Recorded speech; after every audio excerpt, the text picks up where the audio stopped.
Good afternoon, I'm Andrew Cannon. Coming up in the news at 5 for this Saturday, August 17, 2024. As concerns continue about the lack of full restoration of electricity in some parishes, spotlight is now on affected customers to make plight known to the OUR. Investigations continue into men found with counterfeit Jamaican and US dollars. As recovery efforts continue in the aftermath of Hurricane Beryl, the government of Chile has donated to the recovery effort.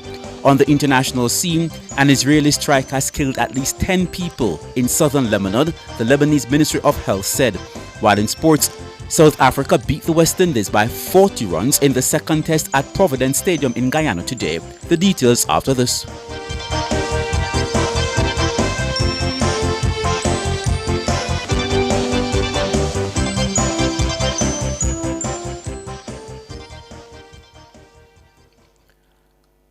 As concerns continue about the lack of full restoration of electricity in some parishes, the spotlight is now on affected customers to make their plight known to the Office of Utilities Regulation, OUR. In the latest development, the OUR is now urging customers of the Jamaica Public Service Company JPS who are located in parishes reported as being fully restored to confirm their power supply status. Several customers are still declaring that they don't have power despite declarations from the JPS about restoration across the island.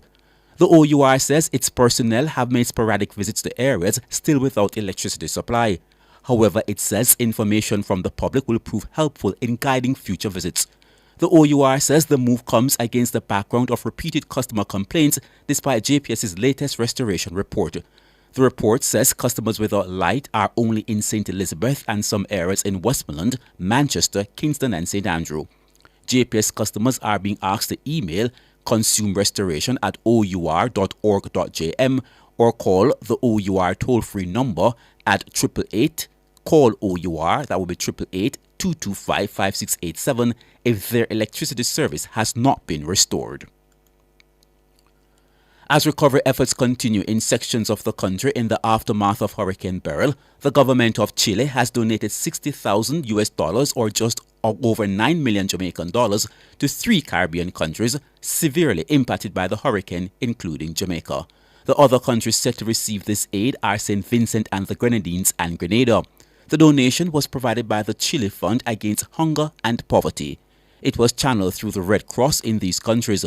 The Chile Fund, an initiative of the Chilean Ministry of Foreign Affairs, is managed through the Agency for Cooperation and Development in conjunction with the United Nations Development Programme, UNDP.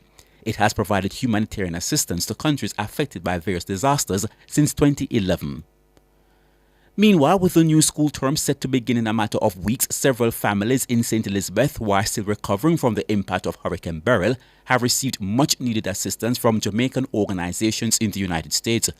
The Global Jamaica Diaspora Council, GJDC, in collaboration with the Lorraine J. Smith Foundation and other Jamaican-run charities, provided backpacks, notebooks, pens, pencils, school supplies, and school vouchers to the families on August 9 at the Black River Fire Station at a fair, which was staged under the theme, Restoring Hope, Rebuilding Futures.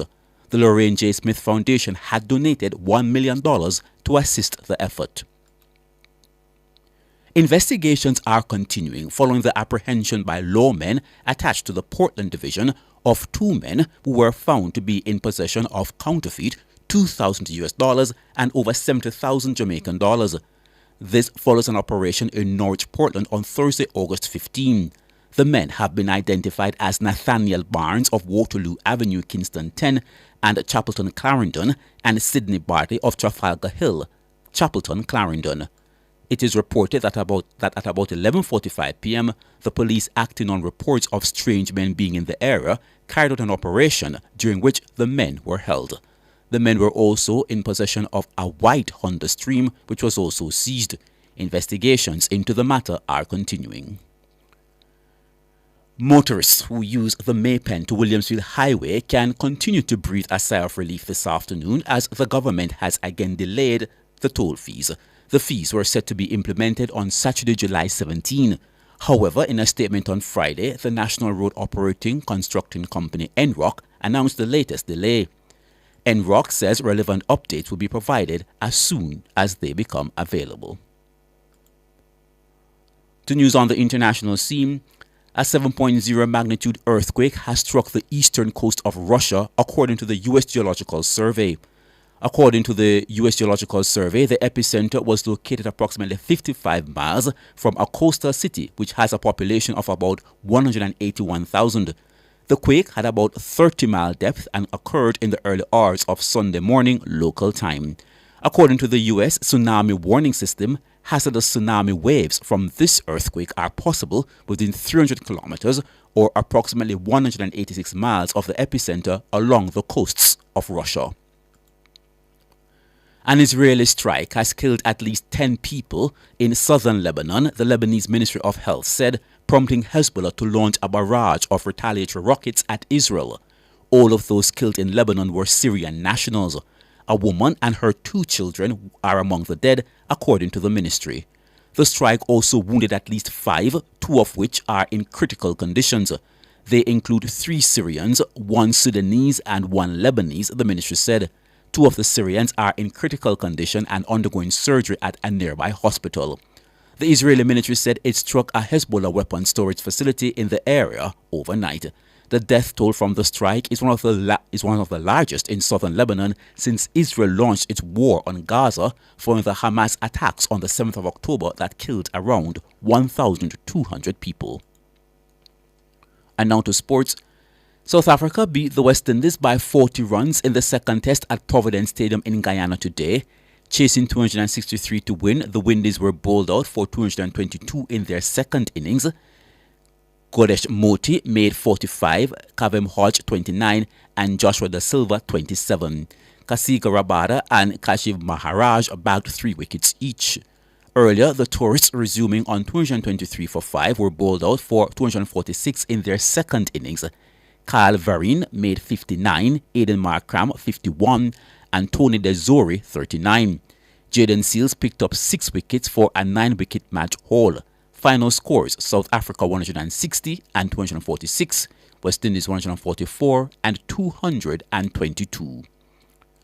Liverpool's English Premier League era under new boss Arne Slot got off to a winning start with a 2-0 win over newly promoted Ipswich Town at Portman Road today. The Reds overcame a frustrating opening half to score 2 goals after half-time in their first competitive game since Jurgen Klopp left the club at the end of last season. Alexander-Arnold and Salah, and Mo Salah in for Jota, who doesn't miss this time. Liverpool's first goal scored under the new head coach Arne Slot is caressed beyond the Ipswich keeper by Diogo Jota. It's taken almost exactly 1 hour. Soboslai and Salah 2, and Mohamed Salah sets a new Premier League record by scoring for the 9th time on the opening day of the season, eclipsing Rooney, Shearer and Lampard. Another record falls. In the other results, Arsenal beat Wolves 2-0, Brighton blanked Everton 3-0, Newcastle edged Southampton 1-0, Nottingham Forest and Bournemouth they drew 1-1, and Aston Villa clipped West Ham 2-1.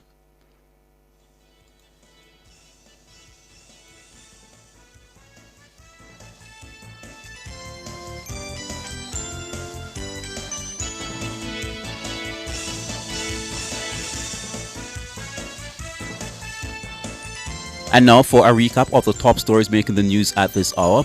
As concerns continue about the lack of full restoration of electricity in some parishes, the spotlight is now on affected customers to make their plight known to the OUR. Investigations are continuing into an incident where men found with counterfeit US and Jamaican dollars. As recovery efforts continue in the aftermath of Hurricane Beryl, the government of Chile has donated to the recovery effort. I'm Andrew Cannon. And remember, you can find the news on our website at nationwideradiojm.com. Coming up next, it's Sports Nation Live with Alric Swaby.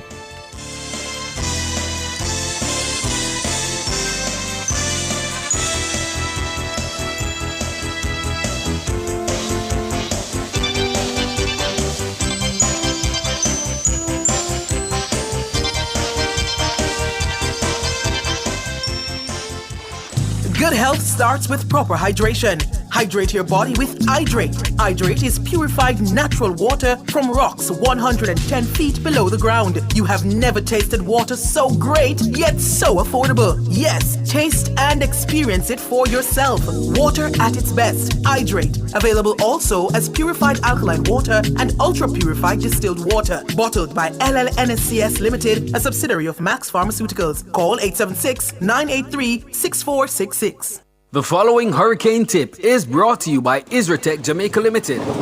After the hurricane, conduct a thorough inspection of all facilities to perform damage control. If significant damage is noticed, contact your insurance or warranty provider or a trusted supplier such as Isratech Jamaica Limited for further assistance. The preceding hurricane tip was brought to you by Isratech Jamaica Limited. Telephone 876-754-5443. But is this real? Hey Greg, come look at this. Oh my, it's happening. Mr. Daniels, the numbers keep getting bigger and bigger. Sir, the clicks are off the charts. Hello, sales? What's the emergency? 9,000 clicks in one day? 3,000 order? So how much we have left? What? I soon call you back. Mr. Nakamoto, it's Danny from Jamaica. I need 5,000 of the big ones. We're back in business. Yes, sir. Arigato. Suene. Amplify your brand.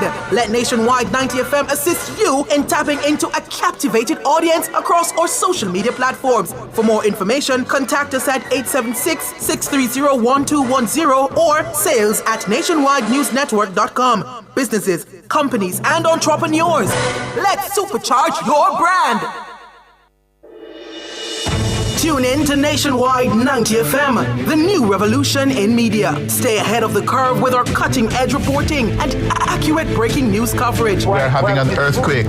Oh, God. Hear it here first on Nationwide 90 FM. Is that really clip you started? Tune in, turn up the volume, and listen. We bring a mix of news, entertainment, and sports to your lives. Nationwide 90 FM's live and continuous coverage of the World Championships in Budapest, Hungary. News and discussions week mornings. Coming up in the news at 6 for this morning. Entertainment in the afternoons, then news again in the evenings. Nationwide news at this hour, fired.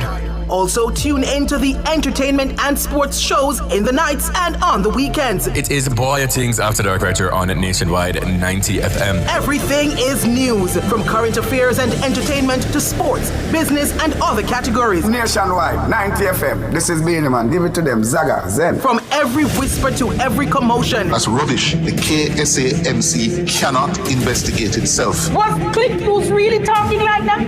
Every news story unfolds here first at Nationwide 90 FM, the new revolution in media. Every sound is a story, and every story we share is news.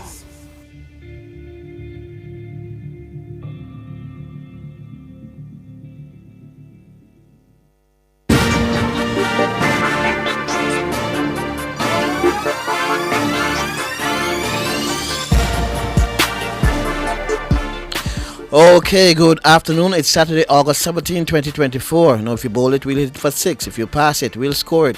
Give us a pool, we'll dive in. And as fast as the starter's gun fires, we're at that finish line. I'm Alric Straber. This is Sports Nation Live on Nationwide 90 FM, nationwideradioJM.com, and Flow Channel 916. You can also tune into our program live on our YouTube channel, Nationwide 90 FM. And remember to like, subscribe, and share our content. And we open the lines at 7:30 to take your calls and give you an opportunity to win a gift basket courtesy of Sunshine Snacks and a gift bag courtesy of Fosrich.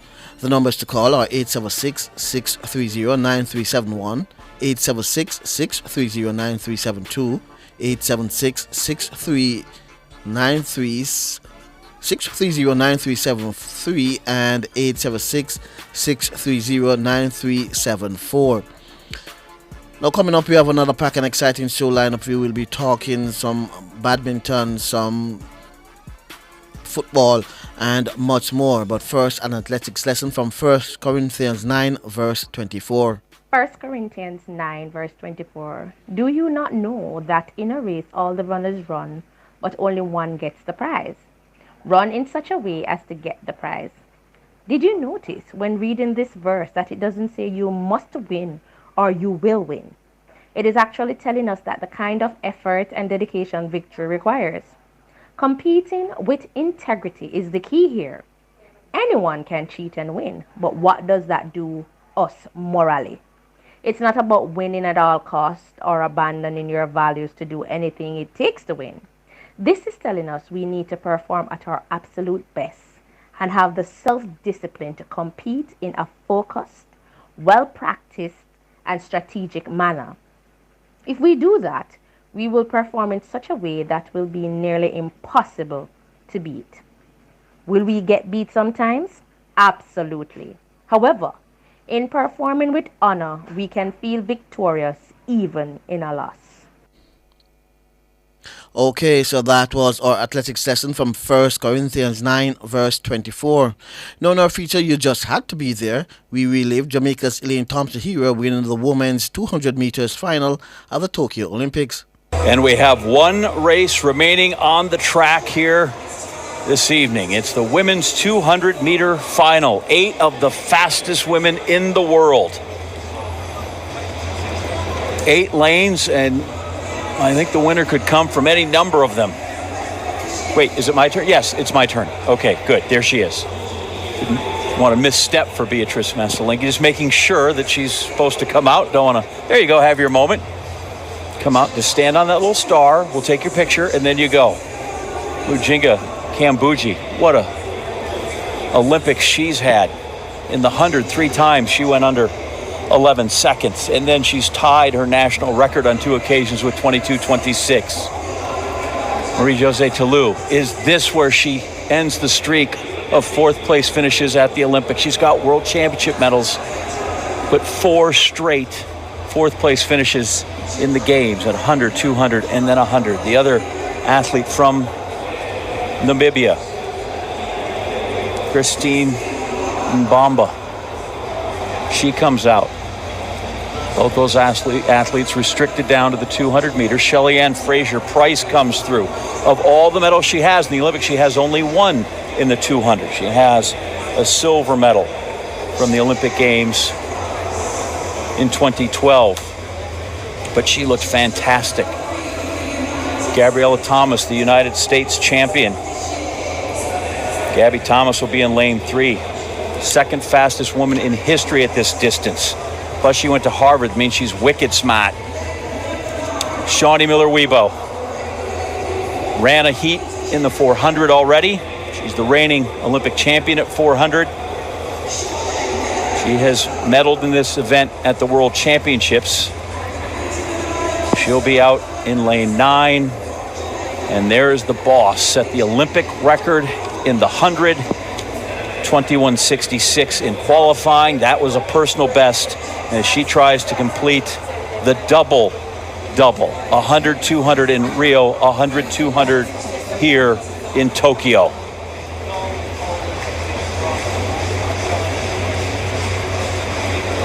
Just let that wash over you for a minute. All the talent, it's there.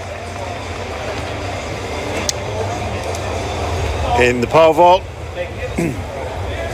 Nielsen goes up. First attempt at 6 meters 02, and that's a cross that will go against his name. Shelly-Ann Fraser-Pryce, Weibo. 8 lanes, 8 women, all of them that same golden goal. Each certainly capable of making the run.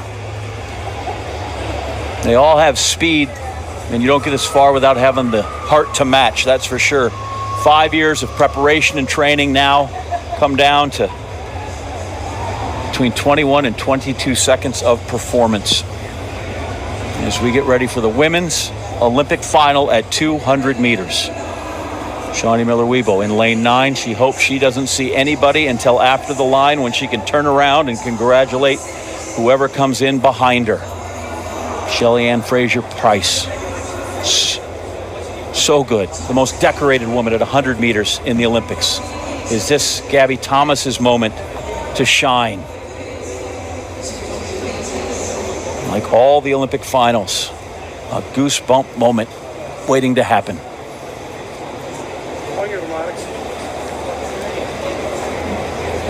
Last minute focus as they will step into those blocks. Gonna go up, the hold, and then as fast as you can go.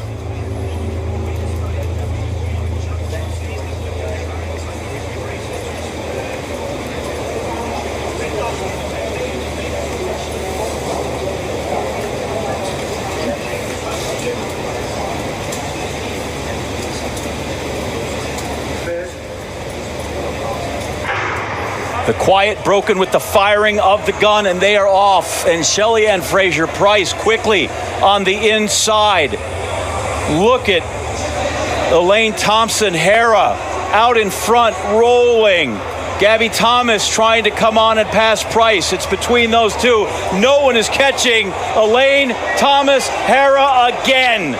The double-double in 21:53. Do not be fooled by the Jamaicans' green and yellow kits. That is green and gold when it comes to the sprints, as she is across in 21:53 and stamps herself.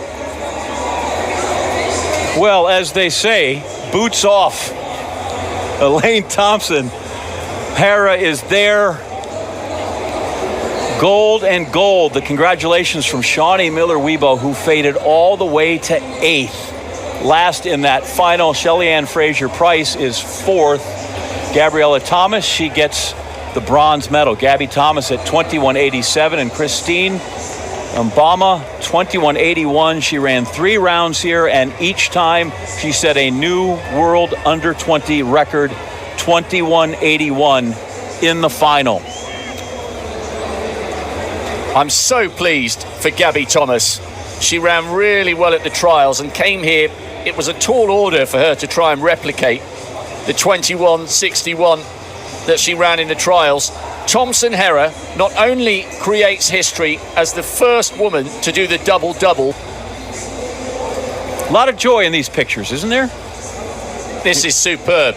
Shelly-Ann Fraser-Pryce got away really well. And by the way, we've had the answer to the question why Shawnee Miller-Weibo entered the 400. I think deep down she knew this was too deep, too short, and she couldn't win. Fraser-Pryce comes under pressure from Gabby Thomas on her inside. Mbomba's making a late charge, but they're all playing second fiddle to a woman who has come here and arguably delivered an even more impressive double than she did 5 years ago, because since those golds in Brazil, she has been plagued by injuries and hasn't really had a chance to show her best until she's come here to Japan and done what no other woman on earth has ever achieved in the Olympic Games. That is sporting immortality. And there are important things in between the Olympics, and the World Championships are certainly a major thing on your resume. Okay, so that was our feature. You just had to be there, where we relived Jamaica's Elaine Thompson-Herah winning the women's 200 meters final at the Tokyo Olympics. And remember, we have a gift basket courtesy of Sunshine Snack to give away later this evening. We open the lines around about 7:30, as well as a gift bag courtesy of Fostrich. With that, we take a break and come back with more here on Sports Nation Live.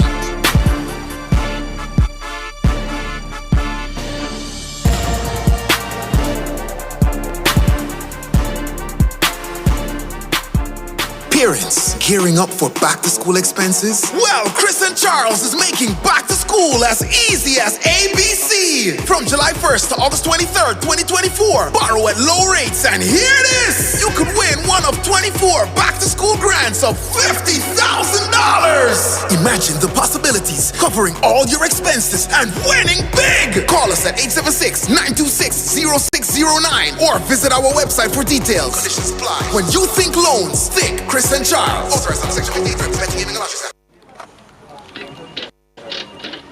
But is this real? Hey, Greg, come look at this. Oh my, it's happening. Mr. Daniels, the numbers keep getting bigger and bigger. Sir, the clicks are off the charts. Hello, sales? What's the emergency? 9,000 clicks in one day? 3,000 order? So how much we have left? What? I soon call you back. Mr. Nakamoto, it's Danny from Jamaica. I need 5,000 of the big ones. We're back in business. Yes, sir. Arigato. Suene. Amplify your brand. Let Nationwide 90 FM assist you in tapping into a captivated audience across our social media platforms. For more information, contact us at 876-630-1210 or sales@nationwidenewsnetwork.com. Businesses, companies, and entrepreneurs, let's supercharge your brand. As a parent, you give your children a good start in life. You nurture, protect, and guide them. Parenting is a process that prepares your child for independence. As your child grows and develops, there are many things you can do to help your child. Stay tuned to The Big Show, Nationwide This Morning, for parenting tips. Fridays at 6:53 a.m. Only here will you learn everything you need to know about parenting. Tips to help parents navigate the incredibly challenging and rewarding journey of child rearing. Parenting tips on Nationwide 90 FM, the revolution in media.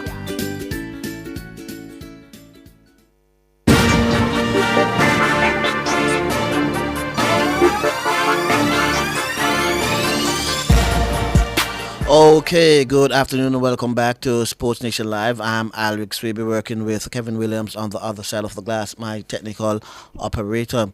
We'll be talking some cricket now, SDC cricket. Now, White House and the Fairfield United will meet in semi-final 1 of the SDC National Community T20 cricket competition at the Ultimate Oval in St. Ann on Sunday. In semi-final 2, Links United take on Junction at Ballard Valley. Now, we are joined online by player and manager of Fairfield United, Leighton Leslie. Leighton, good afternoon. Welcome to the show. Good afternoon. Thank you for having me. It's our pleasure.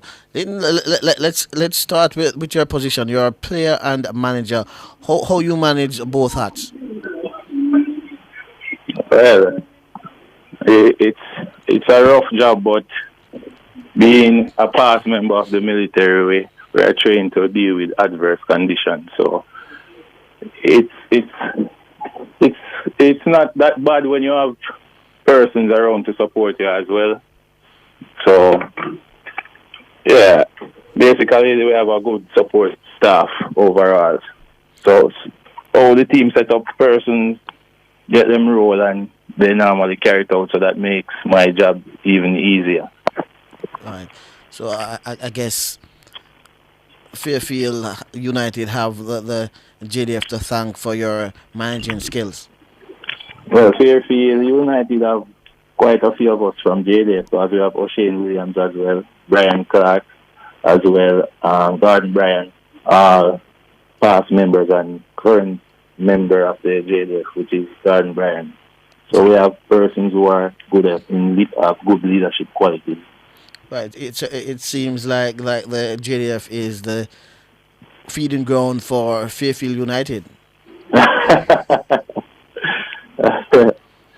But I must say that we are joined also by captain of the Junction Ballards Valley cricket team.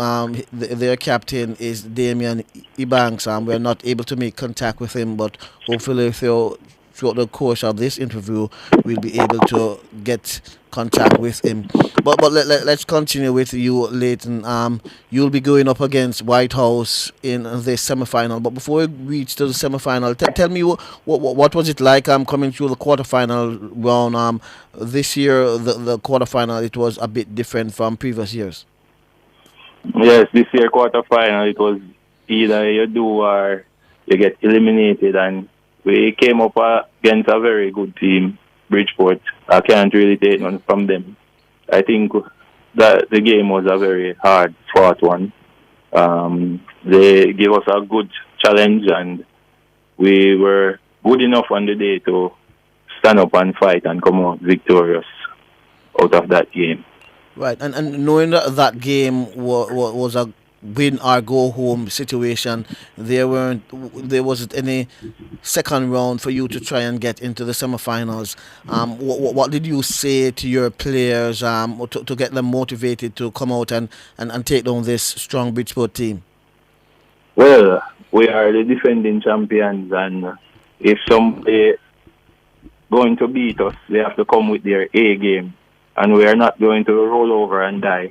And basically, we had a team meeting where Captain Jamie Merchant told the fellas that not even a team meeting per se. When we lost about 8 wickets, he gathered everybody and he told us that even if we make 120, we're going to defend it. And I think that really motivated most of the bowlers to go out there and defend it, because we said after getting the 140 yard, we had a target that we said we were going to defend 105.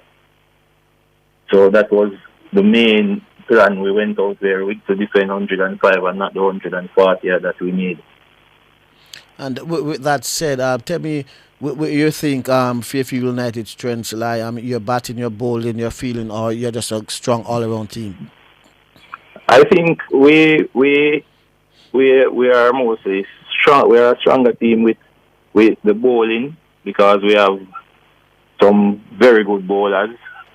But the composition of the team, basically, it's made up of a lot of all-rounders. I think we have about 7 all-rounders. And in a T20 team, that is basically what you want. Persons who are both good with bat and ball, and it gives the captain options. So, but I kind of would drift towards our bowling, because we have some good bowlers who basically, if you ask them to do a job, they can get it done. Right. And let's come to the semifinals. You'll going up against a strong White House team. They would have come through a tough quarterfinal as well.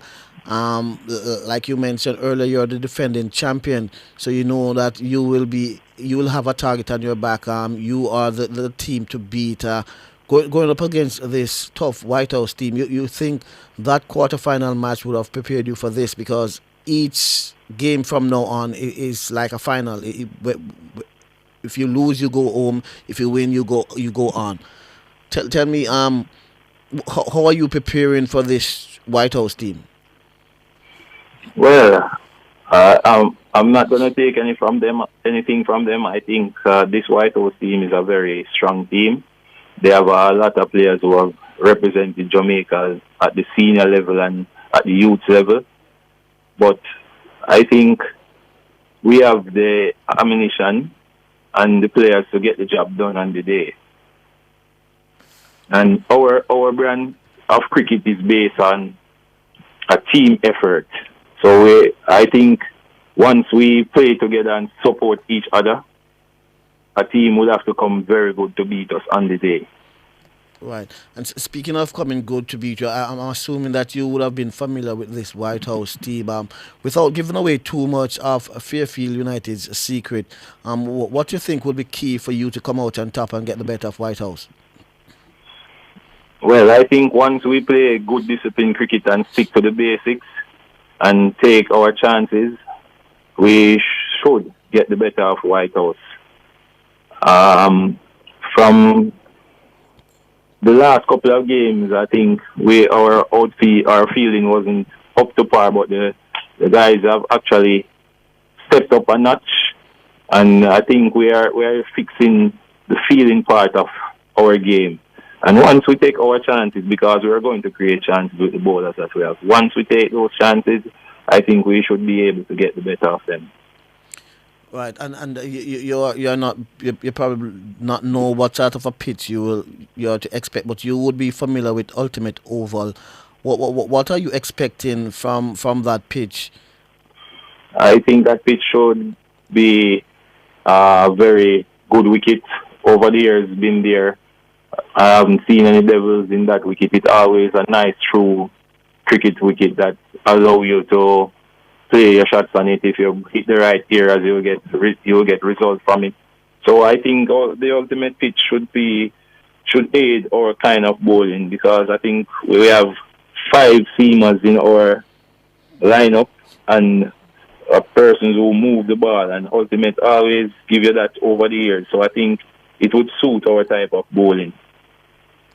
When you say your type, describe the type. Are you strong with seamers or pacers, or it's a good balance? Well, we have a balanced bowling attack, because with the 5 or 6 seamers we also have 3 quality good spinners in Jamie Merchant and O'Shane Walters and O'Shane Williams. Persons who have won title for both their clubs and even the country over the years. So we have good seamers and we have good spin bowlers and persons who know what to do with the cricket ball. So I think that from we come out tomorrow and execute everything that we planned, not going to give you any hints now on our plan, but from we execute that, everything should work out in our favor once we take the chances that we create as well. Right. And when you look at this White House team, is there any players on it that you are telling your teammates not to get these players or player settled because they can hurt Fairfield United? Well, as I said earlier, and White House have a very strong team, and I think we have not identified any one player, because they have a long batting lineup, and as I said before, they have persons who have represented the country at the junior and the senior level. So we just want to stick to the basics, take our chances, and once we get our chance to bat, we just execute properly, and everything will be good from there. Right, and there was a point in time due to Hurricane Beryl that the hosting of this tournament seems iffy. Were you worried that because of the damage that Beryl would have done to certain parts of the country, that this tournament would have been cancelled? Well, to be honest, after the hurricane passed and I went to some of the areas, I went to St. Elizabeth to be exact.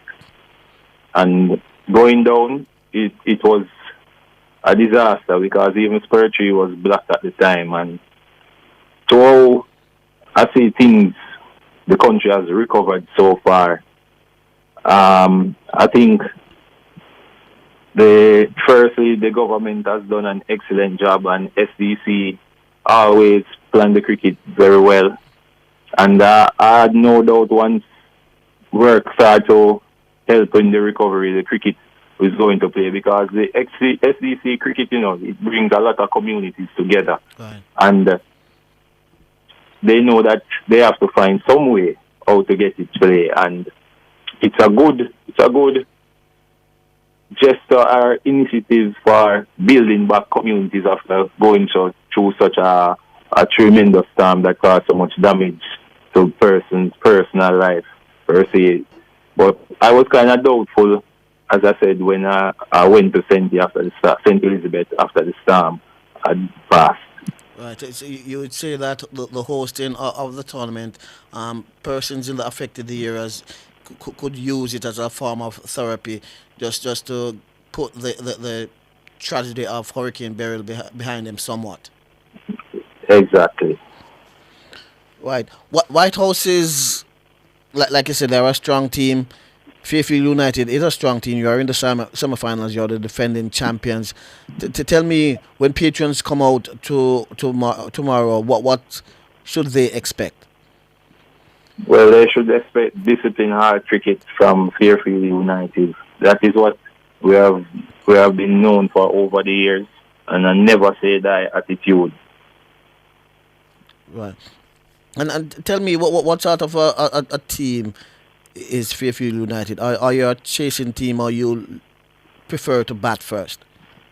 Well, we don't have any preference, Once we go to the ground and we assess the wicket, that's from there we make our decision whether we want to bat or to bowl first. But we don't have any preference, because batting first, if we set the target that we talked about and plan, now we have the bowlers to execute, bowling second, anything that we put up on the board, we tell ourselves that we are going to defend it. So we don't really have no preference. Anything we get to do, we just have to go out there and we do it to the best of our ability. Right. And speaking of best ability, what sort of if you should bat first, what sort of runs you want to put on the board that you think would be a strong or a difficult total for White House to defend? I think if we bat first and we get anything over 170, we have the bowlers to defend that. Right. Okay. Leighton, let me give you this opportunity to speak to the fans of Fairfield United and fans of cricket and the SDC community cricket in particular, just to encourage them to come out and watch two exciting matches. White House Fairfield United starting at 10, and then semi-final 2 between Links United and Junction Ballard Valley at around about 2 p.m. You use the opportunity to encourage Jamaicans to come out and watch some exciting cricket. Well, I really don't have to tell the Fairfield supporters to come out, because from the group stages, they're always there with us. Good, but tomorrow promises to be a very exciting day of cricket, and we know already the SDC, the setup of the ground and the vibe that SDC cricket brings. It brings a nice family arena, fun. So if you have nothing to do tomorrow and your Sunday after coming from church and cooking your Sunday dinner, just turn up at Ultimate and you are going to be in tune to 2 exciting matches from 4 quality teams. Right. And tell me, Leighton, apart from the exciting cricket on the field, what are some off-field attractions that patrons can take part of, if there's any? Well, in the quarterfinals, if any spectator catch any ball that hits for 6 and a spectator catch it, I think they are awarded $6,000. They have domino tournaments at $10,000 for the winner, and they have a lot of things selling down there, selling at the ground. I think Reneville also have specials on white rum if you're a liquor person. And the music, the entertainment, there's a lot of things that's done at the games. So there's something for everybody to partake in while enjoying some cricket. And tomorrow, where the match is hosting, there's a nice jerk center, Ultimate. Okay. Right. So that means myself and Kevin, you can play domino, right? We can come down and get what he said, $6,000 US. That's what he said. If you catch a ball. If you get $6,000 US. Jamaican. Okay. I don't think Kevin can catch, but I'll try and catch a couple of balls, and I think Kevin can at least match the dominoes. So we'll come down and see what we can win. There's a lot of fun and excitement for the entire family, man. Something is there for everyone to do, and they also have. I'm not quite sure how it operates, but I see them have like a bowl off where they set up like a wicket and persons bowl after it. I don't know what's the prize you get there though. Okay, but so Peter, there's a lot of excitement to be done there tomorrow. If you're not fully into the cricket, there's something for you to do down there to excite and occupy your time. Right. So you're saying patrons can come down, enjoy some good cricket, and even have the opportunity to leave with some monies in their pocket. Exactly. Oh, okay, then I'm Leighton Leslie, manager and player of Fairfield United. Thanks so much for stopping by and talking with us. We wish you and Fairfield all the best. Thanks much. Blessings.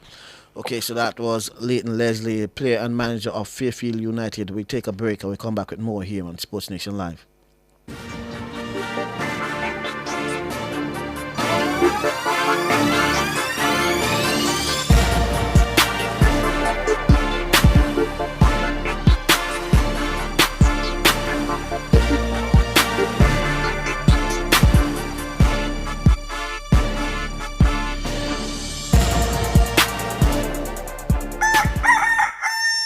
How certain are you that you're taking proper care of your pets? How often do you take them to the vet? Just as we need annual checkups with our doctors, most pets need regular checkups too. Owning and caring for a family pet doesn't have to be a difficult or burdensome experience. Nationwide 90 FM has an exciting feature called Pets World that will help you take better care of your pets. Join Nationwide 90 FM every Wednesday at 6:50 a.m. during the program This Morning as we take you into the do's and don'ts of caring for your pets. That's Pets World every Wednesday at 6:50 a.m. during the program This Morning on Nationwide 90 FM, a revolution in media.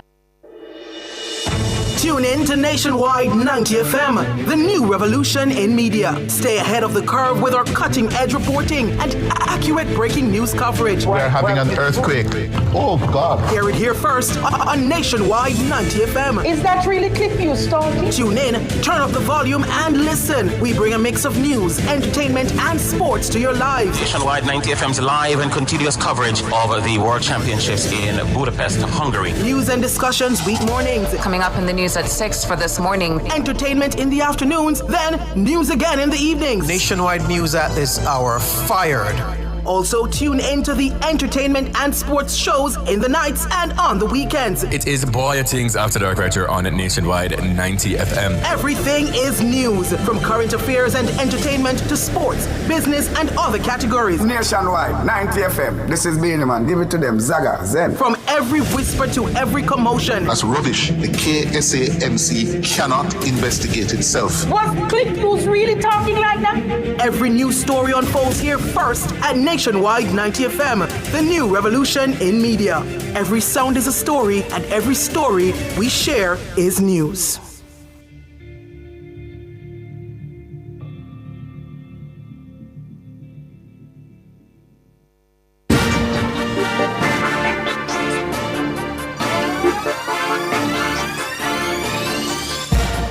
Okay, good afternoon and welcome back to Nationwide Radio. You're listening to Sports Nation Live. I'm Alex Raby. With me is Kevin Williams on the other side of the glass, and we'll be talking some powerlifting now as Jamaica's 13-member team is back in the country after competing in the IPF NAPF North American Regional Powerlifting Championships held in Arizona. The Jamaicans returned with 15 medals. Head coach Jeremy Owens says the team, known as the Jamaica Spartans, showcased their strength and determination on the international stage, cementing Jamaica's growing presence in the powerlifting world. This is the third year that we have been to the North American Powerlifting Federation Regionals, and this is the largest delegation that we have had. So previously, in 2022, we had 3 athletes who all won gold, and we had 5 records set. In 2023, we had 4 persons, 3 won gold, 1 won bronze, and this year 13 and 15 medals. Now, that being said, to have a larger delegation in itself was a success for us because it shows the growth of the sport over a very short time span. And we also had a junior for the first time, Anna K. Brown, in the women's 84 kg, who won bronze overall, and she won bronze for squat, bench press, and deadlift. Jeremy Owen. Meanwhile, Bruce Higgins, competing in the 120 kg weight class, delivered a standout performance, earning 3rd place overall. Higgins won silver in the squat and bronze medals in the bench press, deadlift, and overall placing. I've been working on my squat. It used to be my weakest lift, and now it's currently one of my strongest lifts currently. So I would say I was surprised a bit with my squat. I expected to hit certain numbers, but in the manner I did, it caught me off guard. So I would say my squat caught me off guard. Bruce Higgins, and we're joined online by Bruce. Bruce, good afternoon and welcome to the show. Good afternoon, thank you, and thank you for your listening as well. My pleasure. Let's jump right into it. Bruce, you came away with silver and 3 bronze medals. Describe to us your performance, or how would you rank your performance at the competition?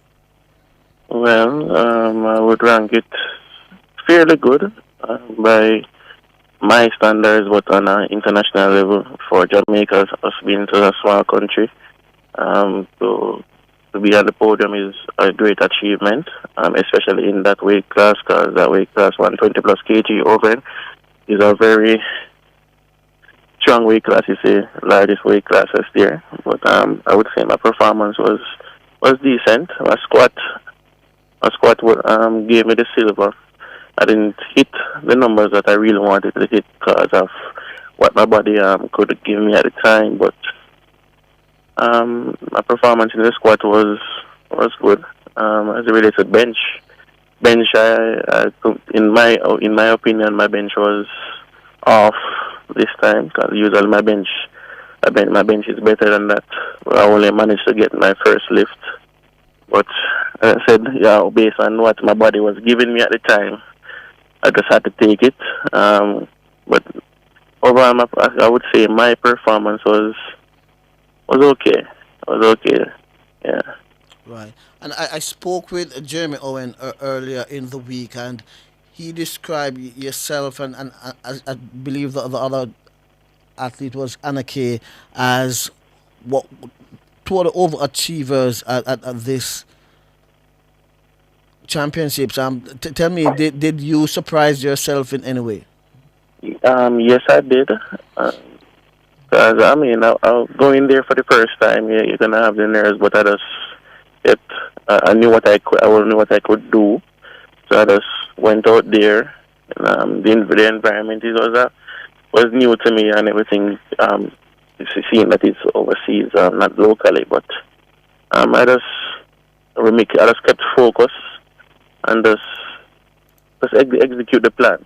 The coaching staff and I had a plan. We just execute to the best of my ability at the time.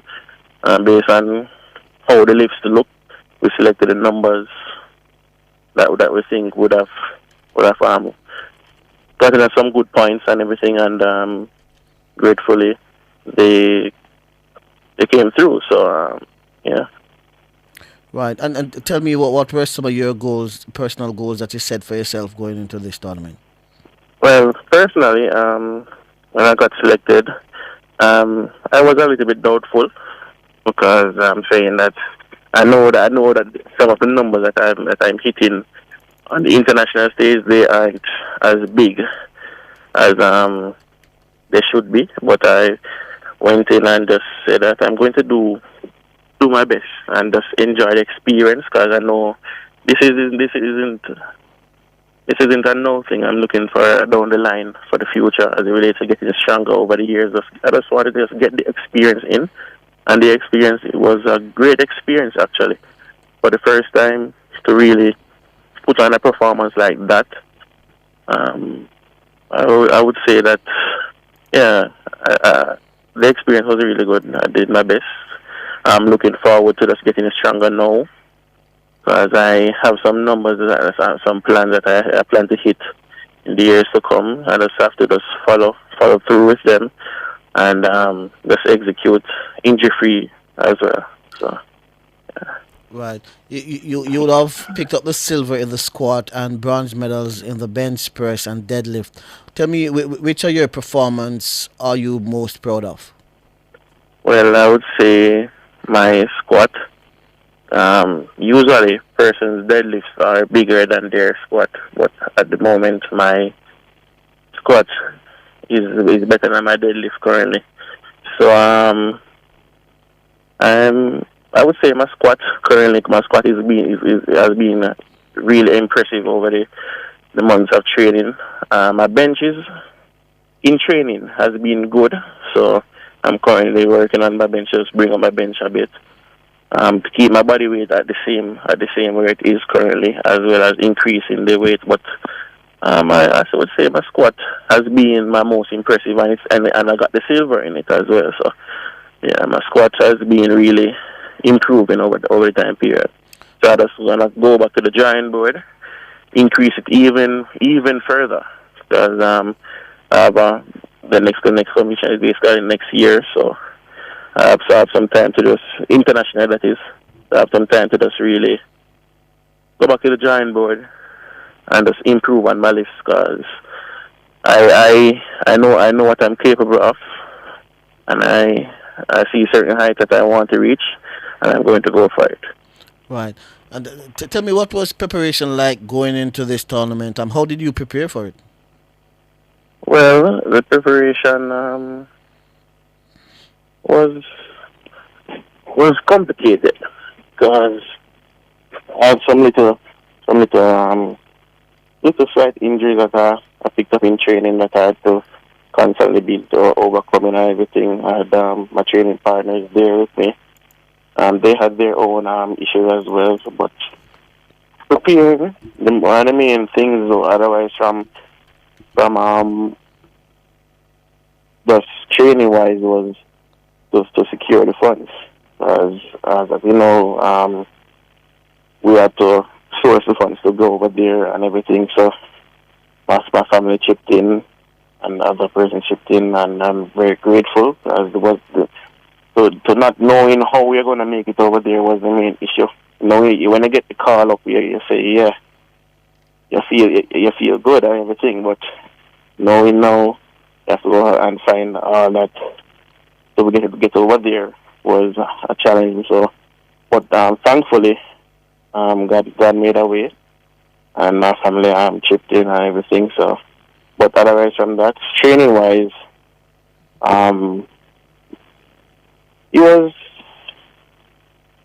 I wasn't at the point where I should have been, because my deadlift wasn't really where it needed to be, because my squat and bench kept increasing, but my focus at the time wasn't really on deadlift. But when I was told that I had been selected to represent Jamaica, I had to switch up my program and just incorporate the deadlift more to increase it to a level where I was okay enough with. Again. So at the competition, I didn't hit the numbers that I wanted to in deadlift, because the pace of the competition internationally is way faster than locally. So it took some time to adjust to, but overall, the preparation going up to it was fairly smooth. Just give thanks for all who chipped in and everything. So, yeah. Right, and tell me, you competed in the 120 kilogram weight class. How competitive was that division? Well, it was competitive, very competitive. We had four in the open weight class, 4 persons. We had one of the strongest lifters in the world. That's Ray Williams. He's one of the strongest squatters in the world and everything. And before going into the competition, knowing who we are going up against, and knowing it's one of the person that you watch and you learn from and everything, knowing you're going to go up against someone like that, it put some slight dose, but it gave me some motivation as well. So one of the things that I also used was that I recognized persons were taking a lot of pictures with Ray Williams. He's basically a celebrity in the powerlifting field. Right. But I said to myself that the only picture I want with him is on the podium. Okay. And that's why the motivation as well, as to just execute all my lifts and to just, yeah. Would you say Jamaica's performance at this championship would have highlighted the sport more locally and get more persons interested in the sport? Yes.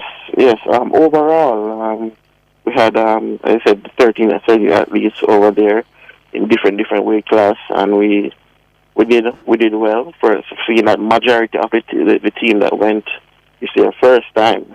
Only 2 persons, that's Scott Jennings and Sammy DePass.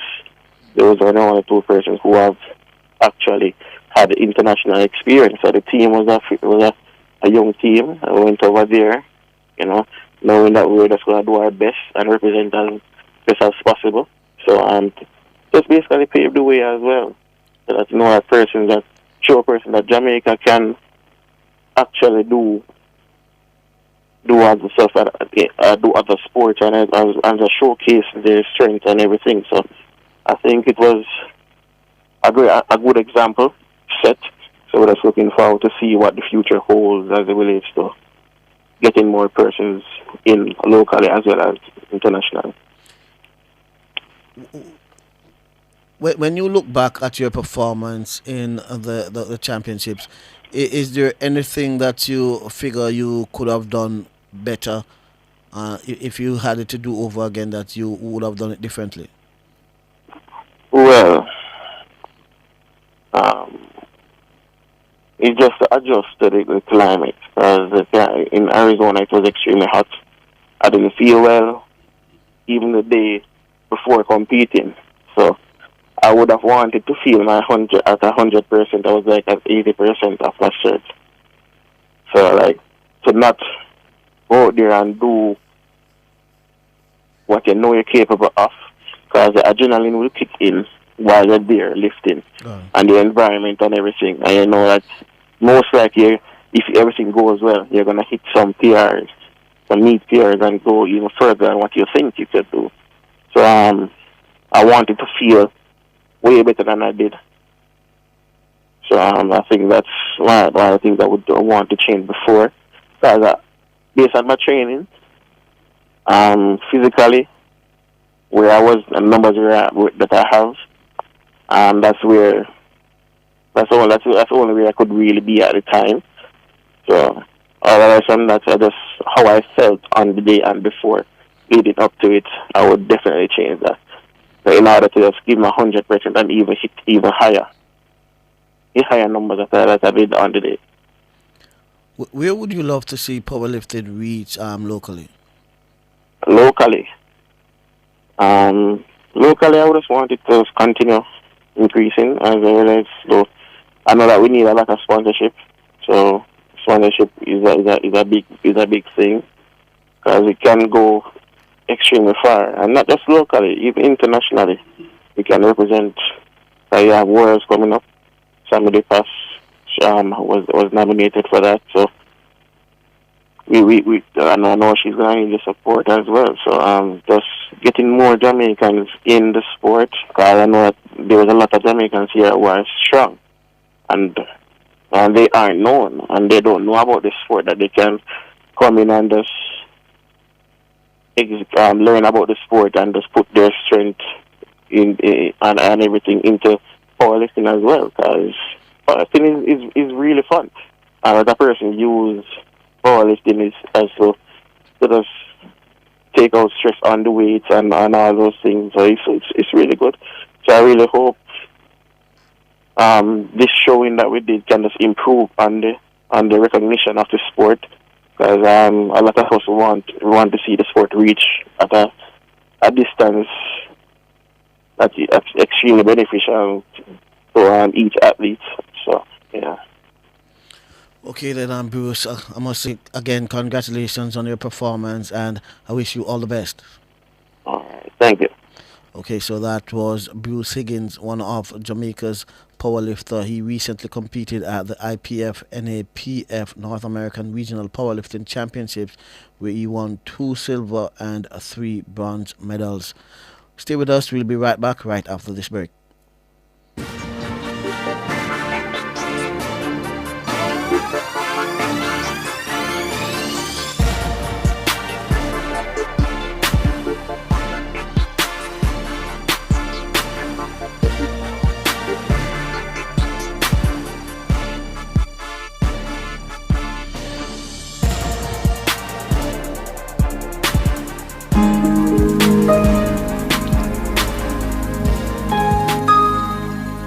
Hi there.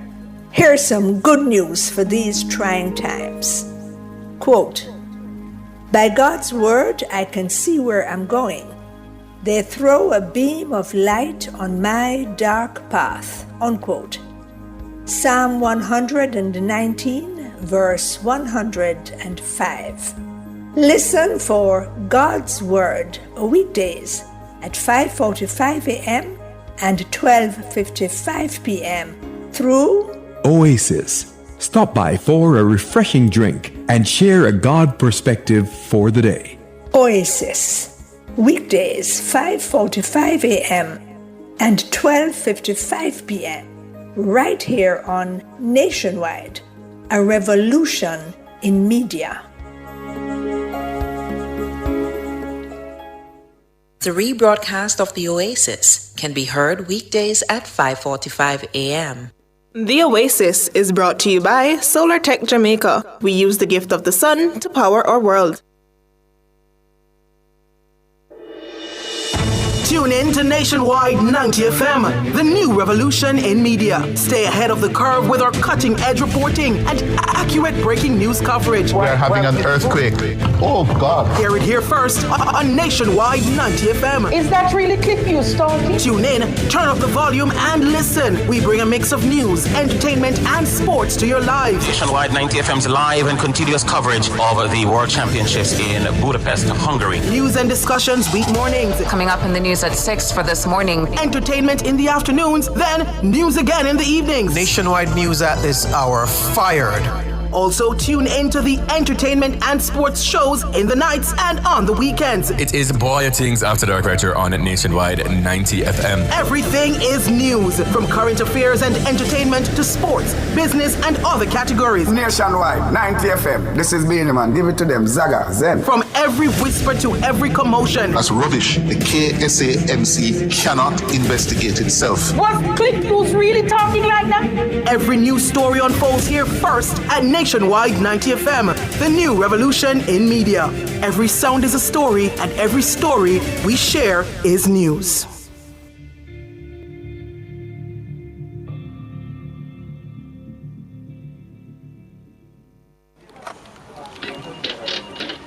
But is this real? Hey, Greg, come look at this. Oh my, it's happening. Mr. Daniels, the numbers keep getting bigger and bigger. Sir, the clicks are off the charts. Hello, sales? What's the emergency? 9,000 clicks in one day? 3,000 order? So how much we have left? What? I soon call you back. Mr. Nakamoto, it's Danny from Jamaica.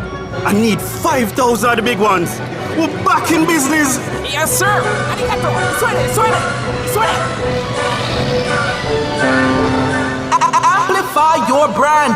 Let Nationwide 90 FM assist you in tapping into a captivated audience across our social media platforms. For more information, contact us at 876-630-1210 or sales@nationwidenewsnetwork.com. Businesses, companies, and entrepreneurs, let's supercharge your brand.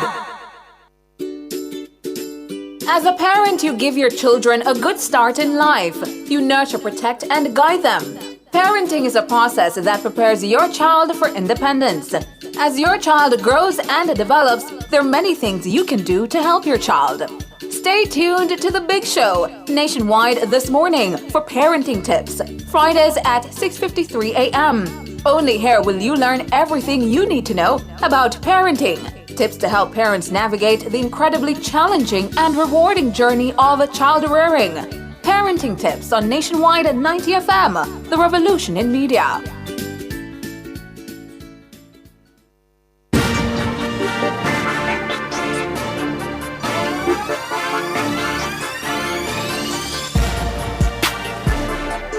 Okay, good evening. Welcome back to Sports Nation Live. I'm Alex Raby, working with Kevin Williams on the other side of the glass. We'll be talking some basketball now, as the inaugural John Marcus Basketball Classic took to the court at the Montego Bay Community College on Friday, with most of the games going to overseas-based teams, as well as some exciting, close and scoring games. The three-day classic is scheduled to conclude on Sunday at the same venue. The 6-team tournament includes 3 overseas-based teams and 3 local teams. The overseas teams include the number 1 club program in the USA, Team Takeover from Maryland, D.C., Hardwood Kings from Brampton, Ontario, Canada, and a Phase 1 Academy International, which comprises Phase 1 members from the United States and Canada. Jamaica is represented in the 16 pool play event by Phase 1 Academy Kingston, Phase 1 Academy Montego Bay, and Phase 1 Academy Trelawney. Now we are joined by coach and organizer of the John Marcus Basketball Classic, Wayne Dawkins. Wayne, good evening and welcome to the show. Hey, good evening. Thank you for having me. It's my pleasure. The John Marcus Basketball Classic. Tell us, how did this came about? This is the inaugural staging of the competition. How did it came about? It came about over a few years. We were working towards building an international competition here that would allow local players to be able to play against high-level competition here in Jamaica, and encourage the tourism into Jamaica for the purpose of basketball. That's something that we were pitching early. Just the concept of it, the benefits it from tourism for the athletes, for the growth of the game of basketball, and eventually, the tourism enhancement fund, they came around and they saw it, and our partners, Montego Bay Community College, they allow us to put a wooden floor indoors in their auditorium, allow us to be able to host the event in the tourist district. And, obviously the athletes have been working hard. We've been traveling to prepare the athletes, for, higher level competition. So it took some time, but, for all the pieces to come together, but now it's here. It's here. And it was been a great start. Right. Tell me, is this similar to the Classic that's normally hosted at the Montego Bay Conference Center, where the college teams would come down and perform? Is this the Jamaica's Classic similar to that? I mean, it would be similar in a sense of the level of basketball we're trying to bring to Jamaica, but where it's different is this is strictly, this is for the benefit of the Jamaican athletes and for Jamaica, on the culture of Jamaican basketball, period. Because, something like that Jersey Mike, NCAA game, there's no local Jamaican players that play in that. Not even the referees. There's no referees, there's no coaches, there's no athletes that compete in that. So in terms of benefit, it may, it'll benefit the tourism side of it. It may benefit the entertainment side of it, but it doesn't benefit the growth of the and the development of the local athletes, the local players. Right. Okay, Wayne. The three international teams that are taking part in this Classic is Takeover from Maryland, Hardwood Kings, and Phase 1 Academy International. Tell me, how did these teams receive the invitation to come and play in this tournament? Okay. Well, our academy, we have about 150 athletes across the island in our academy, based out of Kingston and Montego Bay. So Phase 1 Academy, those athletes that are in Phase 1 Academy come from Trelawney, come from, Mobay and different parts, Kingston and different areas. So as the academy grew, we knew in order to create some competitive rivalries amongst each other, we already began to divide the players into teams, and that's how the local teams of Trelawney and Mobay and Kingston were formed. The international teams coming is because we sacrifice and raise money to travel, to go overseas and compete. So as we were going overseas and competing, we were networking, building relationships, with teams that understood what we were trying to do and would be willing to come to Jamaica and and compete and support our efforts. Right. In my build-up, it's mentioned that Team Takeover from Maryland is the number one team in the club program in the USA. How would you quantify such a claim, and what makes them the number one team? Yeah, and I apologize, but they're actually from Washington, D.C. I want to make sure that, we make that correction. And That's not your mistake on your end. That was initially when we got their information, we thought they were coming from Maryland, but they're actually from Washington, D.C. But their claim is because, they've been around since 1996. They're a Nike-sponsored EYBL team, which is the highest level of Nike youth basketball. And they've won at that level, and they've been a Nike team for a number of years. They've produced a number of NBA players and high-level college players. So it's not even just the one team that is the best. It's the whole club and the organization is extremely high level. And for us to build a relationship with an organization like that, it's more than just Team Takeover. We will get the attention of Nike. We'll get the attention of the other big clubs, and that they compete against. Right. And tell me what has been what has the competition been like? Fierce. fierce. It's I don't want to say unfortunate, but the reality is, the Kingston team, Phase 1 Academy Kingston, is the only local team that's advanced to the semifinals. Trelawney and Mobay didn't make it, but it was very competitive to getting there. Mobay, Phase 1 Academy, Mobay only lost by 2 points at team takeover in the opening round. So there's been some very competitive matches by the local teams, but unfortunately, with the exception of Kingston, we've fallen short. But very, very high level basketball is being played. Right, and like you said, the local teams, they fell short, but just marginally. Tell me what you think those teams would have taken away from this, that next time or next tournament they will be right up there with their opponents. Oh yeah, I think we weren't prepared for how how effective they are with the way they play. When I say effective, is they understand pace, they understand timing. So they almost look sometimes like they're not even trying, but they're trying, because the game for them is something that is played much slower in their minds. They see the next play. They play chess with it. We're still playing checkers. We're still playing fast. We're allowing the other team to speed us up or speed ourselves up. So I think part of it is nerves and learning to calm down and read the game and play chess instead of playing checkers. With the game of basketball, that's big. And then the individual skills. Obviously, there's some individual skill areas that we definitely have to prove on, because we don't get to shoot the ball as much here in Jamaica. We don't have the same kind of access to shooting guns and, gyms and, some of the infrastructure they have. So their feel for shooting is very, very good. We make up for it with our hard work on defense, but ultimately that extra touch they have when it comes to shooting, you could see the difference between us. So, the teams learn that we really have to find ways of getting more repetitions when it comes to shooting the basketball, and playing more high-level competition. We just need to do more. So that became very, very clear from this competition. Right, and you mentioned that you will be using local referees as well for the games. Tell me, how impactful has it been for our local referees to be officiating in such high-level matches? Yeah, absolutely. In order for the game to grow, all different aspects of the game have to grow.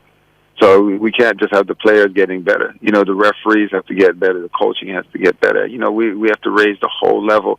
And so for the referees that we have, this weekend they've done a tremendous job. And and so they're going to, continue to work with us, to play these different, we're going to continue using these referees with this style of basketball. When I say this style of basketball, because we didn't play FIBA rules, we played North American rules to try, to really entice the North American teams to come. So that was an adjustment for them. So they had to make that adjustment. The game is much faster indoors on a board floor, so they had to get used to a faster game, quicker calls. These athletes that are very, very skilled. There's things that they can do that they don't normally see kids here doing in Jamaica, so they have to adjust to making those kind of calls as well too. So I think overall it's great that they're getting this experience and they can raise their level of refereeing, because we're going to need them in order to go where we need to go with basketball. For those who are not very familiar, what's the difference between the FIBA and the North American rules? So the North American rules, so North Americans, we don't play with a shot clock. So and timeouts can be called on the fly from the bench. There's the game can sometimes be interrupted a lot quicker and more frequently. Because of things like that. And then also the game can be stalled a lot. Because there isn't a shot clock. It's not that they never play with a shot clock, but North American high school basketball, usually doesn't have a shot clock. So teams can really, they can spend a whole quarter just moving the ball around and waiting for one shot. So there's some other rules that make it very different, and affects the ability to score, score frequently. The lane is not as wide. You can put more rebounders on the free throw line. So there's a lot of little technical differences that affect how the game is played. What was the thought process in terms of selecting the teams that you want to come and play in this tournament? Were you looking for particular style of play or quality, or you would have sent out invitation and who is available, then they could take up the invitation? What was the thought process in inviting these teams? We actually went after teams personally, and we asked teams that to come with an understanding that we're trying to build something. Also we have to set the expectations. These team takeover, for example, have kids that have never been out of the country, so playing in Jamaica, playing in this heat, they're not accustomed to non-AC gyms. They're not accustomed to, obviously our referees are new to refereeing this style of basketball. So we knew we had to invite teams that, where they understood that they're part of a building process, not a team that comes here and behaves entitled, and want to be pampered or expect things to be the way they are in North America. So we are very fortunate because the teams that we chose that we chose and came, the team from Canada, Hardwood, their head coach is Jamaican descent. He's born in Jamaica but raised in Canada. So, and a lot of his players are parents of Jamaican descent. So so for them it was a trip home as well as connecting their kids back, and that was a big piece as well too. We wanted people that really wanted to buy into helping us change the culture of Jamaican basketball, and creating opportunities for youth here in Jamaica. Just a bigger picture. Will that be the rule moving forward? No, it wouldn't. But for an inaugural event, we really tried to make sure we had a combination of competitive teams, but at the same time teams that understood what the vision is, what we're trying to accomplish. Right, and you mentioned that part of the reason for hosting this tournament is for the game to grow in every area. Tell me, were there coaching clinic for and clinics for referees and other personnel involved in this tournament, apart from the encore thing, or that's something for the future? We'll build on it. So for this year, the referees had training in this style of referee leading up. So we didn't, and we have a gentleman that was a longtime official in Canada that also a partner with us in Phase 1, who came down to oversee the officiating and provide feedback and support for them. His name's Hayden Morrison, and he is an official in Canada for a number of years. So he came down to support that, and they had their training leading up. As for the coaches, we made a point of bringing in some international coaches as well, that's joining the local coaches. We have a gentleman by the name of Mark Francis who's coached the Canada U14 and U16, I think U15 national team for a number of years. He has extensive experience with global basketball, but also local basketball in North America. And so we brought him in to provide support and be a coach, to do some buddy coaching, almost like some partner coaching. Because that is a great way of learning, is to be on the bench with another experienced coach. It's one thing to sit in a clinic and have somebody talk to you and tell you things, but it's another thing to be on a bench with somebody who's experienced in making game time decisions and learning to understand why those decisions are being made. So that's the approach that we're taking in terms of, certainly for this year. That's how we approach the development of the coaches this year. Right, and tell me, exposure is always good, but it's good when the right persons see your talent. Did you go about inviting scouts, or any scouts would have heard of the tournament and came down to watch the players? Oh yeah, it's difficult getting scouts here for a first-time event. That's where the partnership with Team Takeover and some of these teams will be very important moving forward because they have the type of talent and the type of relationships that, to pull coaches here. But, getting coaches here now is not as easy anymore. The NCAA has changed a number of rules. There's a very short window which coaches can go out in. They, limited budget and timing makes it difficult to come.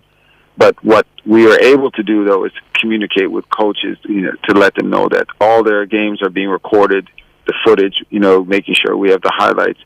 Because, in this day and age, it's not so much whether they are physically here right now. It's the ability for us to know what's happening and us to be able to provide them with the scores and highlights and game footage in a manner where they will be able to access it when they're ready and to be able to review it and get back to us about athletes and that they see in the video that they want to learn more about.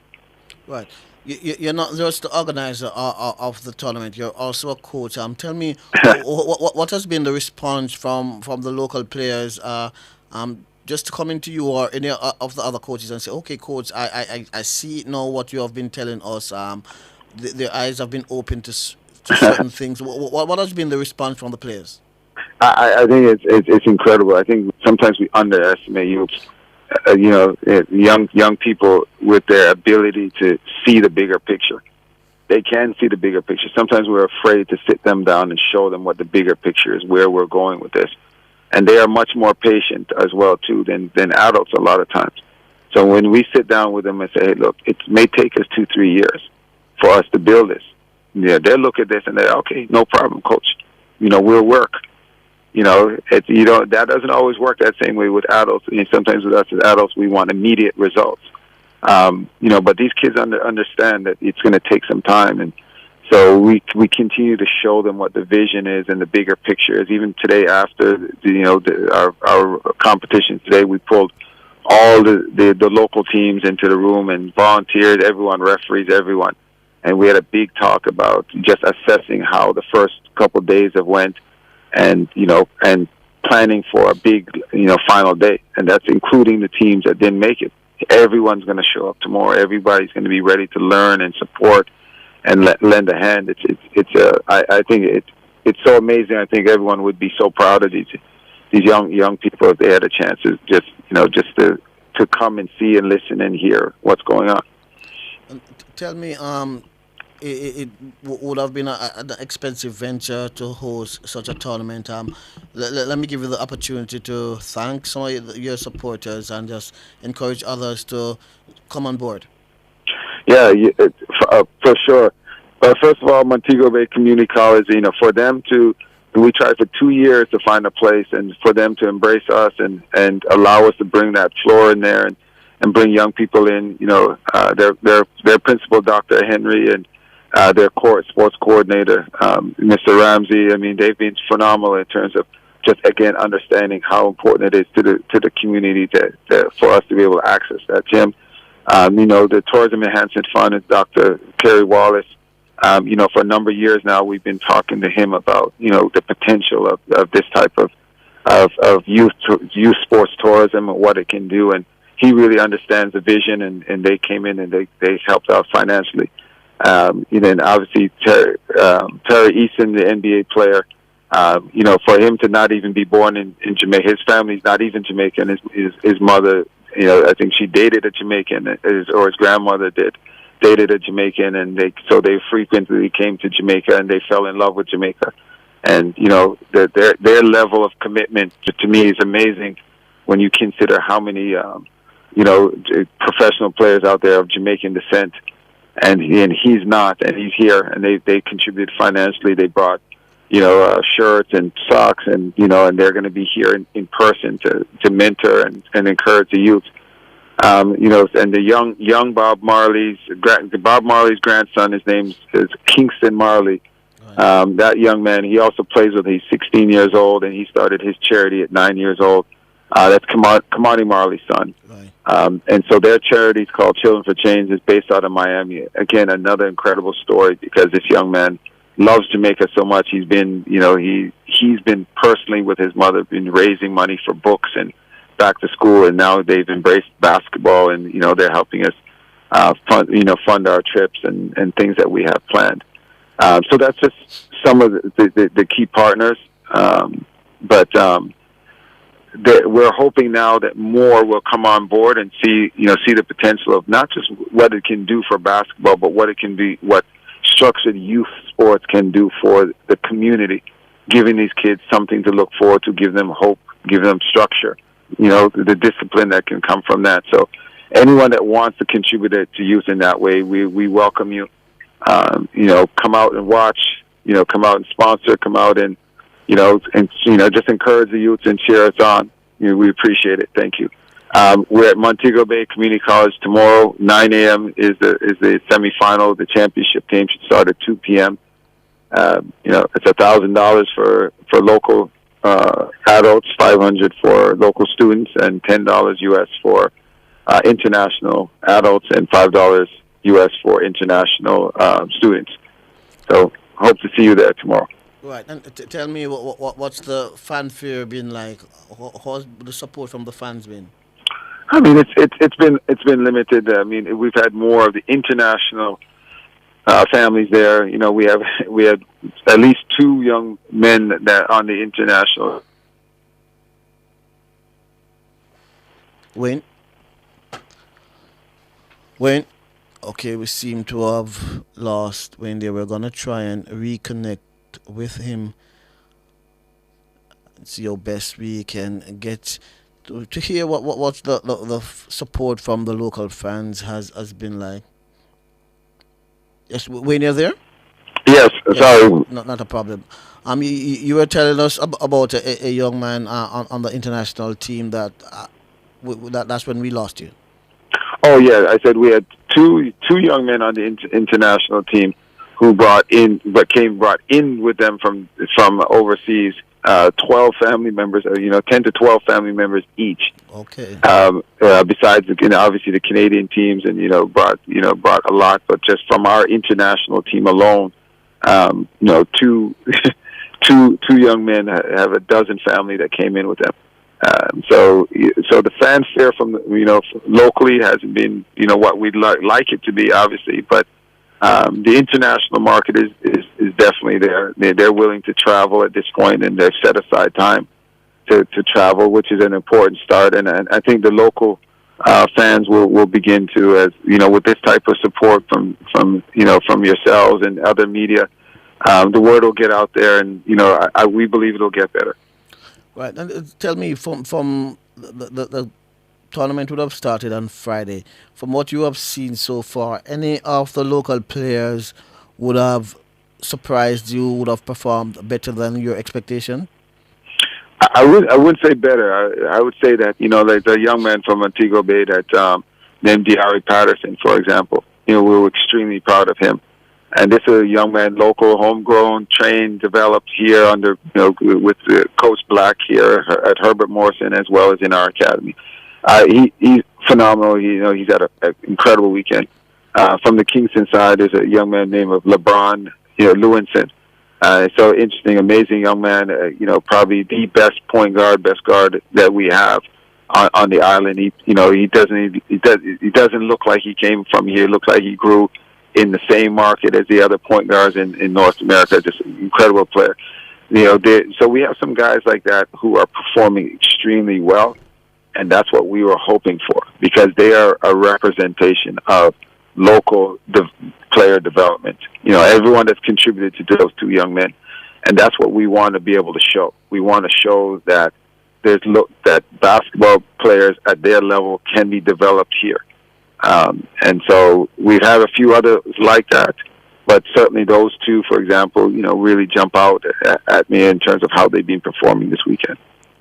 Right. Okay, Wayne, is there anything else you want to mention that I may not have asked you? No, I think thank you. You give this platform. I mean, for all our, for our partners, and with the exception of shouting out my wife, who's absolutely amazing, who's who's my partner in every way in making this a reality. And Haight Morrison, who's a quiet partner that we don't see, and then all the local coaches, Dave Black, who opened the door for me to be able to be here, as well as Rowan Ferguson and Douglas Reed. So Lamar Dixon, there's some local coaches that and people that have been part of Phase 1 from the start and really believe in what we're doing. So I think just an opportunity to be able to say thank you to them and the parents and of the kids and everything that that's something that I feel is very important that they get their acknowledgement. Okay, Wade. Wish you and your team all the best, and we hope that more Jamaicans will come out to tomorrow's semi-finals and finals. Remind us where and when the games start tomorrow. Yeah, so we're at Montego Bay Community College, and at 9 a.m. we tip off with the first semi-final. That's Kingston versus Phase 1 Academy Kingston versus Phase 1 Academy International. Followed by Team Takeover playing the Canadian team Hardwood Kings. The winners of those matches will advance to the championship game at 2 p.m. And then we'll have a lot of special guests there. Our NBA players and other partners that are coming in, they'll be there to support. So we look forward to seeing everyone there tomorrow. Right. Okay. Then again, congratulations and wish you all the best. Thank you. Okay. All right. Have a good night. You too. Wayne Dawkins, organizer of the inaugural John Rockers Basketball Classic, taking place at the Montego Bay Community College. It started on Friday and set to end tomorrow with the semifinals and finals.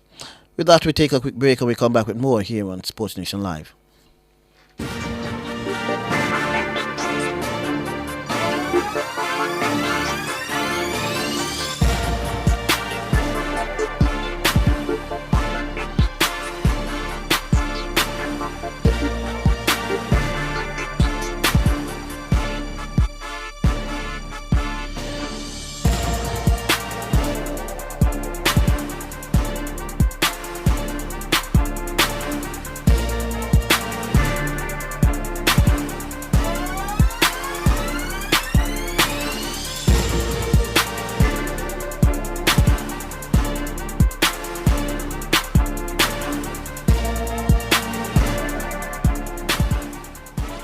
Good health starts with proper hydration. Hydrate your body with Hydrate. Hydrate is purified natural water from rocks 110 feet below the ground. You have never tasted water so great, yet so affordable. Yes, taste and experience it for yourself. Water at its best. Hydrate. Available also as purified alkaline water and ultra-purified distilled water. Bottled by LLNSCS Limited, a subsidiary of Max Pharmaceuticals. Call 876-983-6466.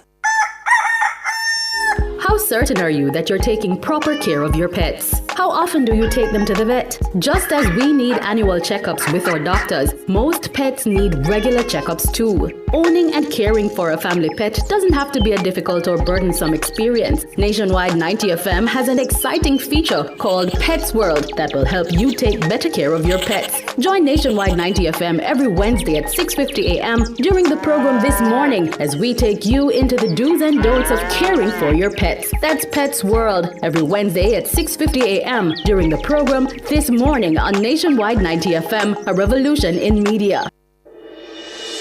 Tune in to Nationwide 90 FM, the new revolution in media. Stay ahead of the curve with our cutting-edge reporting and accurate breaking news coverage. We're having an earthquake. Oh, God. Hear it here first on Nationwide 90 FM. Is that really clip you, Stalky? Tune in, turn up the volume and listen. We bring a mix of news, entertainment and sports to your lives. Nationwide 90 FM's live and continuous coverage of the World Championships in Budapest, Hungary. News and discussions week mornings. Coming up in the news at 6 for this morning. Entertainment in the afternoons, then news again in the evenings. Nationwide news at this hour. Fired. Also tune in to the entertainment and sports shows in the nights and on the weekends. It is Boy Things After Dark right here on Nationwide 90 FM. Everything is news, from current affairs and entertainment to sports, business and other categories. Nationwide 90 FM. This is Beanie Man. Give it to them. Zaga, Zen. From every whisper to every commotion. That's rubbish. The KSAMC cannot investigate itself. Was Clip News really talking like that? Every news story unfolds here first at Nationwide 90 FM, the new revolution in media. Every sound is a story, and every story we share is news.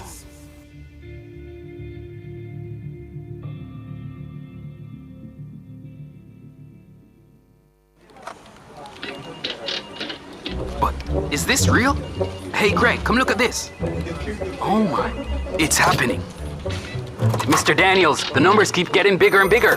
Sir, the clicks are off the charts. Hello, sales? What's the emergency? 9,000 clicks in one day? 3,000 order? So how much we have left? What? I soon call you back. Mr. Nakamoto, it's Danny from Jamaica. I need 5,000 of the big ones. We're back in business. Yes, sir. Arigato. Suene. Amplify your brand. Let Nationwide 90 FM assist you in tapping into a captivated audience across our social media platforms. For more information, contact us at 876-630-1210 or sales@nationwidenewsnetwork.com. Businesses, companies, and entrepreneurs, let's supercharge your brand. Attention all data protection enthusiasts. Tune in to Nationwide 90 FM every Tuesday at 8:20 a.m. and Thursday at 8:25 a.m. for a new program, Data Protection Matters. Starting June 4, 2024, join us as we delve into crucial topics that will keep you informed and compliant. Data Protection Matters is hosted by Chuck Cameron, founder of Design Privacy, your trusted partner in data protection. Don't miss out. That's every Tuesday morning at 8:20 and every Thursday at 8:25 a.m. Stay protected, stay informed with Nationwide 90 FM and Design Privacy.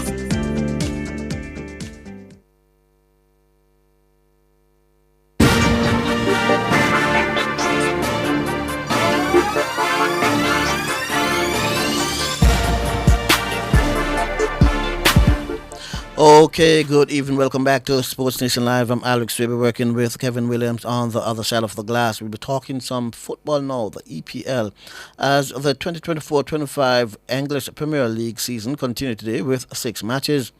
In the early kickoff, Liverpool's era under new boss Arne Slot got off to a winning start with a 2-0 win over newly promoted Ipswich Town at Portman Road. The Reds overcame a frustrating opening half to score 2 goals after halftime in their first competitive game since Jurgen Klopp left the club at the end of last season. Alexander-Arnold and Salah, and Mo Salah in for Jota, who doesn't miss this time. Liverpool's first goal scored under the new head coach Arne Slot is caressed beyond the Ipswich keeper by Diogo Jota. It's taken almost exactly 1 hour. Soboslai and Salah 2, and Mohamed Salah sets a new Premier League record by scoring for the 9th time on the opening day of the season, eclipsing Rooney, Shearer and Lampard. Another record falls. Slot says they made the adjustment to beat Ipswich in the second half. What did you make of your first Premier League game and a very good second half performance? You made a big change at half time. We as a team made a big change at half time because we came out totally different than we came out the first half. But I have to give credits to Ipswich as well, because I think they were aggressive, they were not afraid, they were playing all over the pitch 1v1 to defend us. And then it's about winning your duels and winning your second balls, and I think they won more than us, and that's why it was absolutely an equal game in the first half. But second half we won more duels, we won more second balls, and we played more balls in behind, because if the other team take the risk of playing 1v1 and you have the likes of Luis Diaz, Mo Salah and Diogo Jota, then use them, play the balls in behind. That's what we did better the second half, and from there on gaps opened up, and you could see also how good and well we could play in ball possession. I mean, Mo Salah's got this record now of 9. No one scored more goals in the opening match round. Okay. It's hard to think he's going to be out of contract at the end of the season. He looks like he could play another 4 or 5 years at this level. If I see what he does to keep his body as it is and to be ready to play every game, I think there are many more years inside of him to play. But if you're okay with it, I'm looking now at Brentford and not at the end of the season. Annie, you seem to be suggesting in quotes to TV that you were unhappy with the balls that your team were losing in the first half. Were you quite forceful at half-time in the message that you delivered to the players? No, not so much that we lose the balls too much. I think we lost far too many duels. So they were very aggressive. That also led to 3 yellow cards, but in a good way aggressive. So we didn't cope with that well enough, in my opinion. So that's what I said to them at halftime. If you want to win over here, you need to go a step up in terms of winning your duels first and make it a fight out of it, instead of accepting that every time we play a ball long, that the ball ends up in our 16 again. And that was it helped us, I think, as well that Ibu Konate came in, because he from the start won his duels from the number 9, and that gave us also a lot of ball possession, and that led to 2 goals, which we could have scored a few more though. There's been a lot of talk about the defensive midfield position, but I thought Ryan was excellent in there today. What did you make of him in that position today? For me, it's always about the team. So if an individual performance is really good, that is because the team does really well. So everybody is emphasizing on the goal Mo scored and the assist he had, but both goals were from a build-up situation where we started one time with Virgil and the other time I think even with Allison. So we need to make sure that these players, the attackers, come in promising positions, and the team needs to help them for that. And it's the same with Ryan. Of course, Ryan is attacking minded, but if we play with him, the rest of the team needs to help him as well. So it takes a lot of effort for the attackers and for the attacking midfielders to help him there. But what we do know with Ryan, that he can play the ball forward if he sees options to do so. So that helped us today, especially in the second half. On a personal level, what was your overall first impression of the Premier League experience this week, right up until arriving in Ipswich, going through the game? What was your first experience? Now, when I started here, there were many things that have been told to me, but one of them was that Jürgen hated the 12:30 kickoff. And today the team showed that we hated the 12:30 kickoff because we were not in the game in the first half. And the second thing is what people told me is that there are no easy games in the Premier League, and we showed that today. If you play against the newly promoted team, and they can make such a fight out of it as they did in the first half, they can make it so difficult for us. And then there's probably a lot more to come, and that's why it's also important for us to have weeks like the upcoming ones where we can work with the team to prepare them even better than we prepared them today, because first half was not good enough. Second half was a real good performance. Arne Slot. Now, Arsenal got their Premier League campaign underway with a comfortable 2-0 victory over Wolves at Emirates Stadium. Kai Havertz headed in a first-half opener for the Gunners from Bukayo Saka's cross from the right, with the England forward adding their second after the break with a powerful left-foot shot into the right corner after the visitors were caught out by a quickly taken free kick. Saka, plenty on that! Beautiful ball, fabulous finish. Arsenal up and running. Kai Havertz sending Arsenal on the way. A peach of a goal from the Gunners. 25 minutes on the clock, and it's 1-0 to the Arsenal. First goal for Kai Havertz. How many times are we going to see this combination this season? I think Arsenal fans, hopefully, a lot. What a delivery. Lovely run. Sometimes these balls, you can't really defend them. You've got to get along the line of it, but that run from Kai Havertz is absolutely superb. He finds the space, and all it needs is a touch. Sar's committed.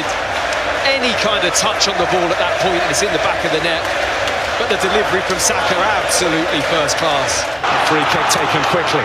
Havertz to Saka. Bukayo Saka! Just what Arsenal needed, and just when they needed it.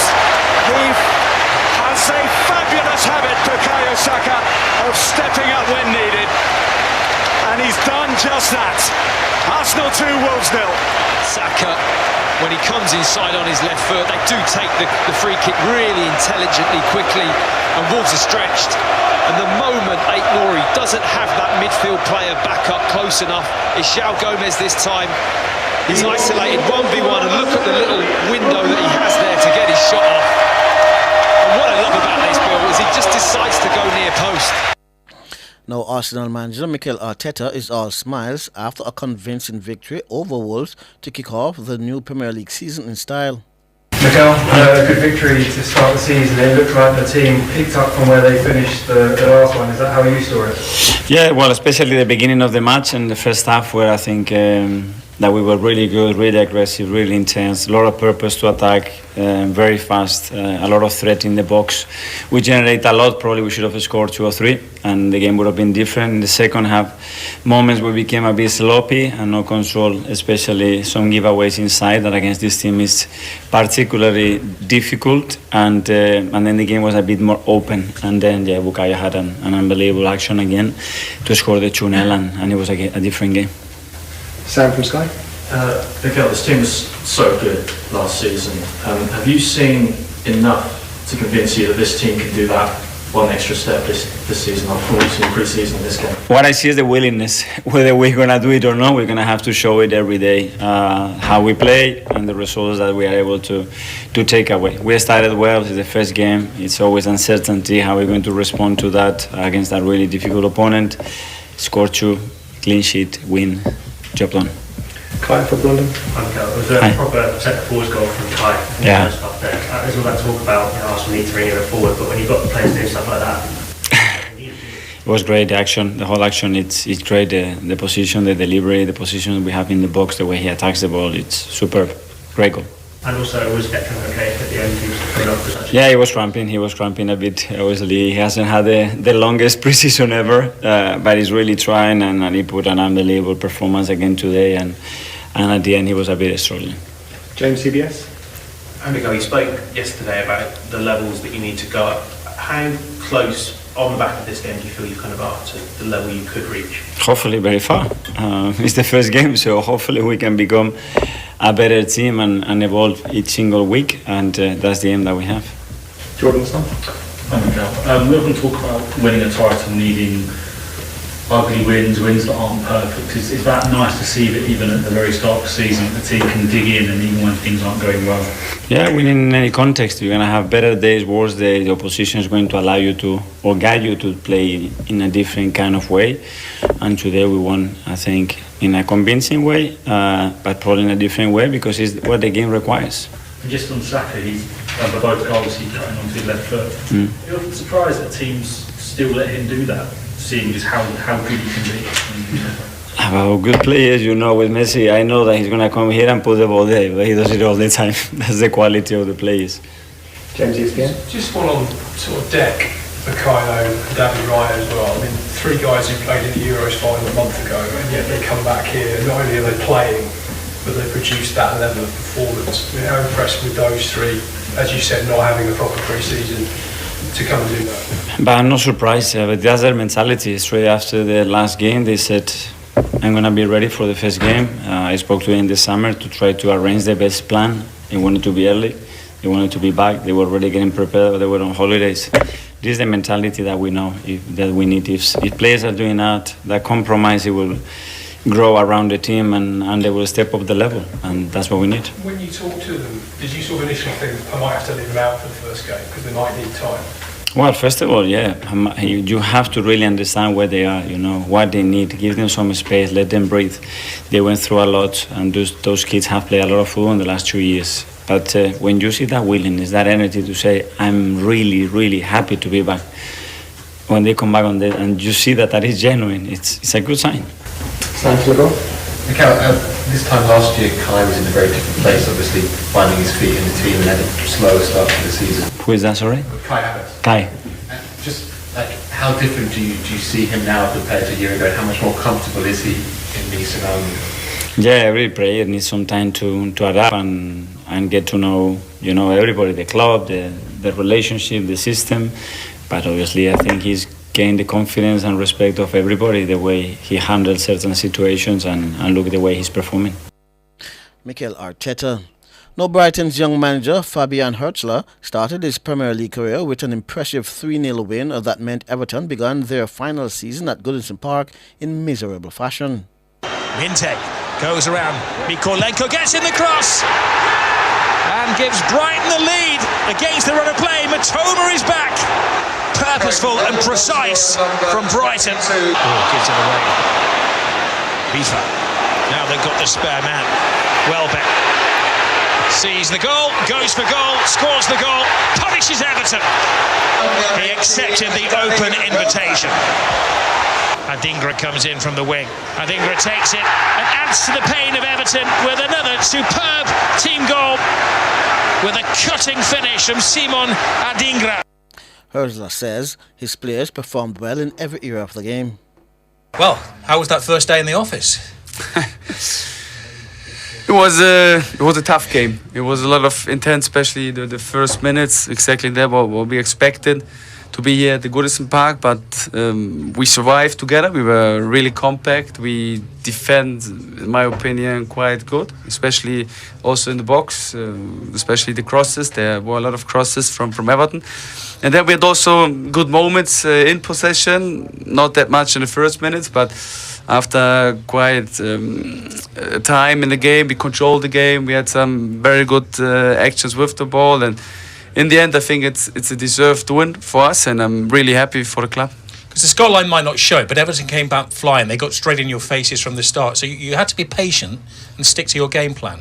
Yeah, and it's very important, you know, to stay in an atmosphere like this, calm, to trust your own quality, to trust the plan, to know that my teammate is there. We suffer together. We suffer through this dirty atmosphere. It's a loud atmosphere, that the crowd is always there and support the team. So that was very, very positive that we stayed calm and that we stayed in our match plan. Although not everything was perfect, you know, that's important that you keep trusting each other, keep trusting the plan, and that's what made this team special today. Was there one thing that was more pleasing than anything else about your team, your squad's performance today? For me, it's always like a group of togetherness and how we work together. And for me, a clean sheet is so important. And everyone, it starts with my striker. They have the responsibility and they need to have the mindset, the defense mindset, that I'm the first defender. And everyone was responsible to defend the goal. And I think Everton didn't have one big chance, and that's the work from us. And how we defend the box was brilliant in my opinion, and very good. So there were a lot of positive things today, but we still keep working. We have to stay humble. Also, after a result like this, it doesn't mean anything. It's a good start, and now we should continue. And at the end, an instant connect with those Brighton supporters made a very long journey. Yeah, so I was pushed a little bit towards them. In the end, for me, it's always like a group work, and I have a brilliant staff behind me. I have great players, and they should shine because they all have an impact on the success. In the end, when I pushed forward, then I celebrate with them, of course, because it was a great support from the Brighton fans. So they supported us brilliantly. I think the numbers of people who came here to support us was immense, and I only can say thank you to all of them, and I'm very happy also for them. Fabian Hertzler. Now, Joe Linton's goal secured a hard-fought opening day 1-0 victory for 10-man Newcastle over newly promoted Southampton in an ill-tempered match at St James Park. A dreadful pass from Saints goalkeeper Alex McCarthy gifted the ball to striker Alexander Isak, who set up Brazil midfielder Joe Linton to score with Newcastle's only shot on target just before half-time. Southampton haven't won an opening day game in the Premier League for 11 years. Mistake there from McCarthy. Isak, Joe Linton! Well, this has been a hard half for Newcastle, but they've taken the lead, much to the relief of so many. And it's Joe Linton who is there to finish. Newcastle manager Eddie Howe discusses Southampton's strength and his plans to enhance his team's performance on the field. Eddie, I think that's the third year in a row you've won here on the opening day, but how do you assess that one? Yeah, very difficult game, as we knew it was going to be beforehand. We're playing against a very good team. Having watched them all of pre-season, as you do when you're preparing for your first opponent, there was no surprise how good they were with the ball. There was no surprise on their style, and I thought it was early stages of the game was quite even. I thought we were having joy. They were playing their way, and a really interesting tussle. And of course, the sending off changes the game totally. But most importantly, I think for us, it brought the crowd into the game, and it made the atmosphere absolutely hostile, and they supported us to the hilt, and I think that made the difference. What did you make of the red card? I think it was harsh on Fabian, but I think you don't want to see players come together with their heads. I don't think contact's clear. I think it's really minimal, but it's something we learn from. Has Brereton Diaz gone down a bit easily just to make sure the referee sees it?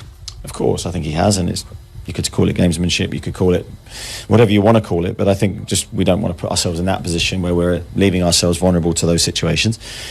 That's something we'll learn from. Our discipline record, I think, has been very good over a long period of time, so that's certainly something we don't want to creep into our game. Have you spoken to Fabian Schär about it and just reminded him that you don't put yourself in that situation? No, I don't think it's the time to do that. I think we're speaking the week. With the man advantage, I mean, maybe not surprised is the right word, but they keep the ball very well for a newly promoted side. Yeah, well, they've done that all of last year, and yes, they're a newly promoted side, but by and large, they're a Premier League team and have been historically. Of course, they suffered a relegation, but they came back really strong last year. And as I said, I watched a lot of their games. So very, very good footballing team, really high possession, very difficult to get the ball off. So I think they'll be a really good team this year, and all the credit to Russell and his coaching team. Joe Linton got the goal. You missed him for so much of last season. How big a performance did you get from your Brazilian midfielders today? Yeah, both Brazilian midfielders and Sean I thought were huge for us, because they had a big job when we went down to 10 men and we changed our system. They had a big job to cover a lot of grass, defend really well, but also, of course, we still wanted to be a threat in the game and to try and find a way to win, and Joe Linton's popped up with a key goal, and then after that he's defended the wide areas really well with Sean, and Bruno's patrolled the middle, and all three of them I thought were fantastic. Last one, Eddie, how does the next week shape up for you? How much time on the grass? How much time looking to bring in new faces? No, it'll all be on the grass for us. I think we're very much focused on trying to improve our performance. We've still got players that played today to bring up to speed, to get them fitter. And I think you could see that at times. We're a little bit fatigued and not quite ourselves today. So, Eddie Howe. Now, Nottingham Forest midfielder Danilo has suffered a broken ankle. Boss Nuno Espirito Santo has confirmed the 23-year-old fell badly on his left leg when challenging Antonio Semenyo after just 6 minutes of Saturday's 1-1 draw with Bournemouth at the City Ground. Here they are really positive. Elanga gets it back from Wood. Yates! And the save! And it's there in the second attempt! Chris Wood with the opening goal for Nottingham Forest in the new campaign. Still Bournemouth trying to fashion an equaliser, one that will count this time. Keikes. Oh, it's a good-looking ball into the centre, surely! And there is the equaliser! Antoine Semenyo! It's been a long, long time in coming. And Bournemouth will hope this one will count. Now, substitute Johan Duran scored a late winner as Aston Villa opened their Premier League campaign with a 2-1 victory at West Ham. Amadou Onana on debut! Instant villain hero! Paquetá! Turkey, picture perfect! 1 inch. There is Duran! John Duran has swept it in from the penalty spot, and Aston Villa reclaim their lead in a trice. Aston Villa manager Unai Emery says it was important to get off to a winning start. Unai, congratulations. How good does it feel to get off to a winning start? Fantastic. Really was our victory was to feel very good and to feel very proud of our supporters. They were the first match with us here, traveling from Birmingham to here to London to support us, to help us, and we felt their support in 90 minutes really very good, and of course for us as well those 3 points is very important. How we can start achieving 3 points and being very difficult here in West Ham Stadium, and the performance we got with different players in 90 minutes was fantastic as well. The commitment, the behavior before the match, how they were focused in the match, it was fantastic how they showed after on the field. And I am happy, but of course we started the first match, 3 points, but now I am focusing now the next match against Arsenal next week at home in Villa Park, and starting as well playing in Villa Park with our supporters. But really I am very, very pleased with every players how they play today. And you brought substitutes on, Ian Martson, Jacob Ramsey and John Duran, all three of which were involved in the second goal. Yes, and young potential players. We finished with Jayden, with John Duran, with Morgan, even with Ramsey and with Ian Martson, very young players as well. Of course, it's very important their wishes to help, to be ready to play and to get performing like they did. Of course, in different circumstances with the players, because Jacob Ramsey, after a long time not being very fit to play 90 minutes, he decided to start in the bench, but usually he's going to play a lot of minutes and a lot of time in the starting 11, and this is the first step I want to do here, try to be competitive in the squad with the players and try to be ready for the long season in Premier League and Champions League, different cups as well. And today, really, we are happy and we started very well, but still a lot of work to do, a lot of matches to play, and next week, the first one. Unai Emery. Now in tomorrow's fixtures, Brentford host Crystal Palace and Chelsea welcome Manchester City. Now with that, we take a break and we come back with more here on Sports Nation Live. And remember, we open the lines at 7:30 to take your calls for a chance to win a gift basket courtesy of Sunshine Snacks and a gift bag courtesy of Fosrich. The numbers to call are 876-630-9371, 876-630-9372, 876-630-9373 and 876-630-9374. Don't go away, we'll be right back.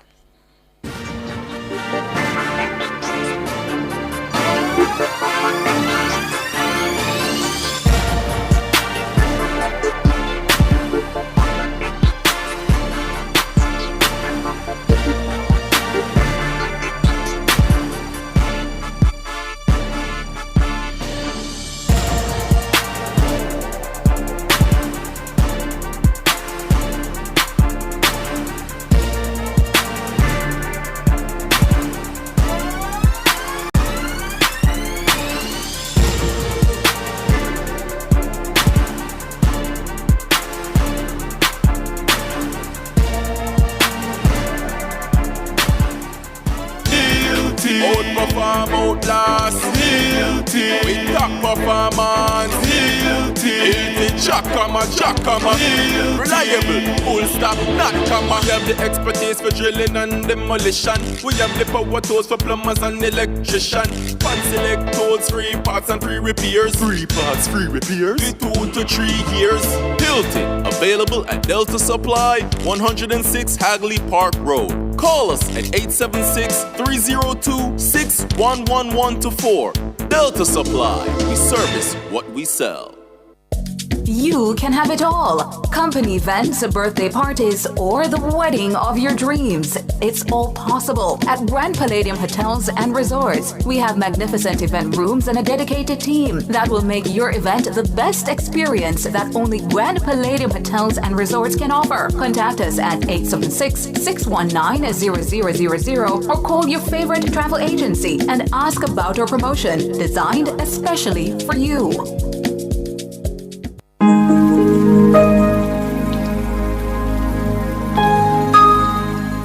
Hi there. Here's some good news for these trying times. Quote, "By God's word, I can see where I'm going. They throw a beam of light on my dark path." Unquote. Psalm 119, verse 105. Listen for God's Word weekdays at 5:45 a.m. and 12:55 p.m. through Oasis. Stop by for a refreshing drink and share a God perspective for the day. Oasis, weekdays 5:45 a.m. and 12:55 p.m. right here on Nationwide, a revolution in media. The rebroadcast of the Oasis can be heard weekdays at 5:45 a.m. The Oasis is brought to you by Solar Tech Jamaica. We use the gift of the sun to power our world. As a parent, you give your children a good start in life. You nurture, protect, and guide them. Parenting is a process that prepares your child for independence. As your child grows and develops, there are many things you can do to help your child. Stay tuned to The Big Show, nationwide this morning, for parenting tips. Fridays at 6:53 a.m. Only here will you learn everything you need to know about parenting. Tips to help parents navigate the incredibly challenging and rewarding journey of child rearing. Parenting tips on Nationwide at 90 FM, the revolution in media.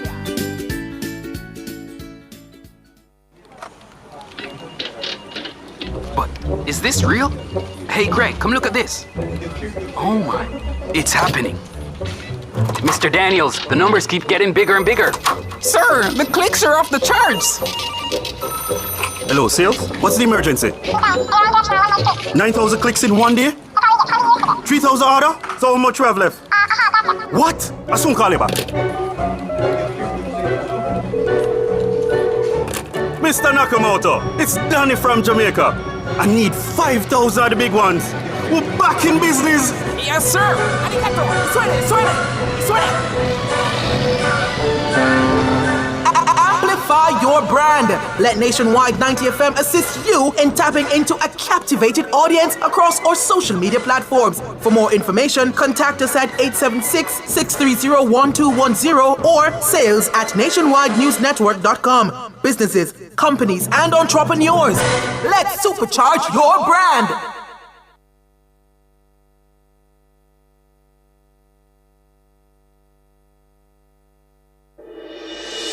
Tune in to Nationwide 90 FM, the new revolution in media. Stay ahead of the curve with our cutting-edge reporting and accurate breaking news coverage. We're having an earthquake.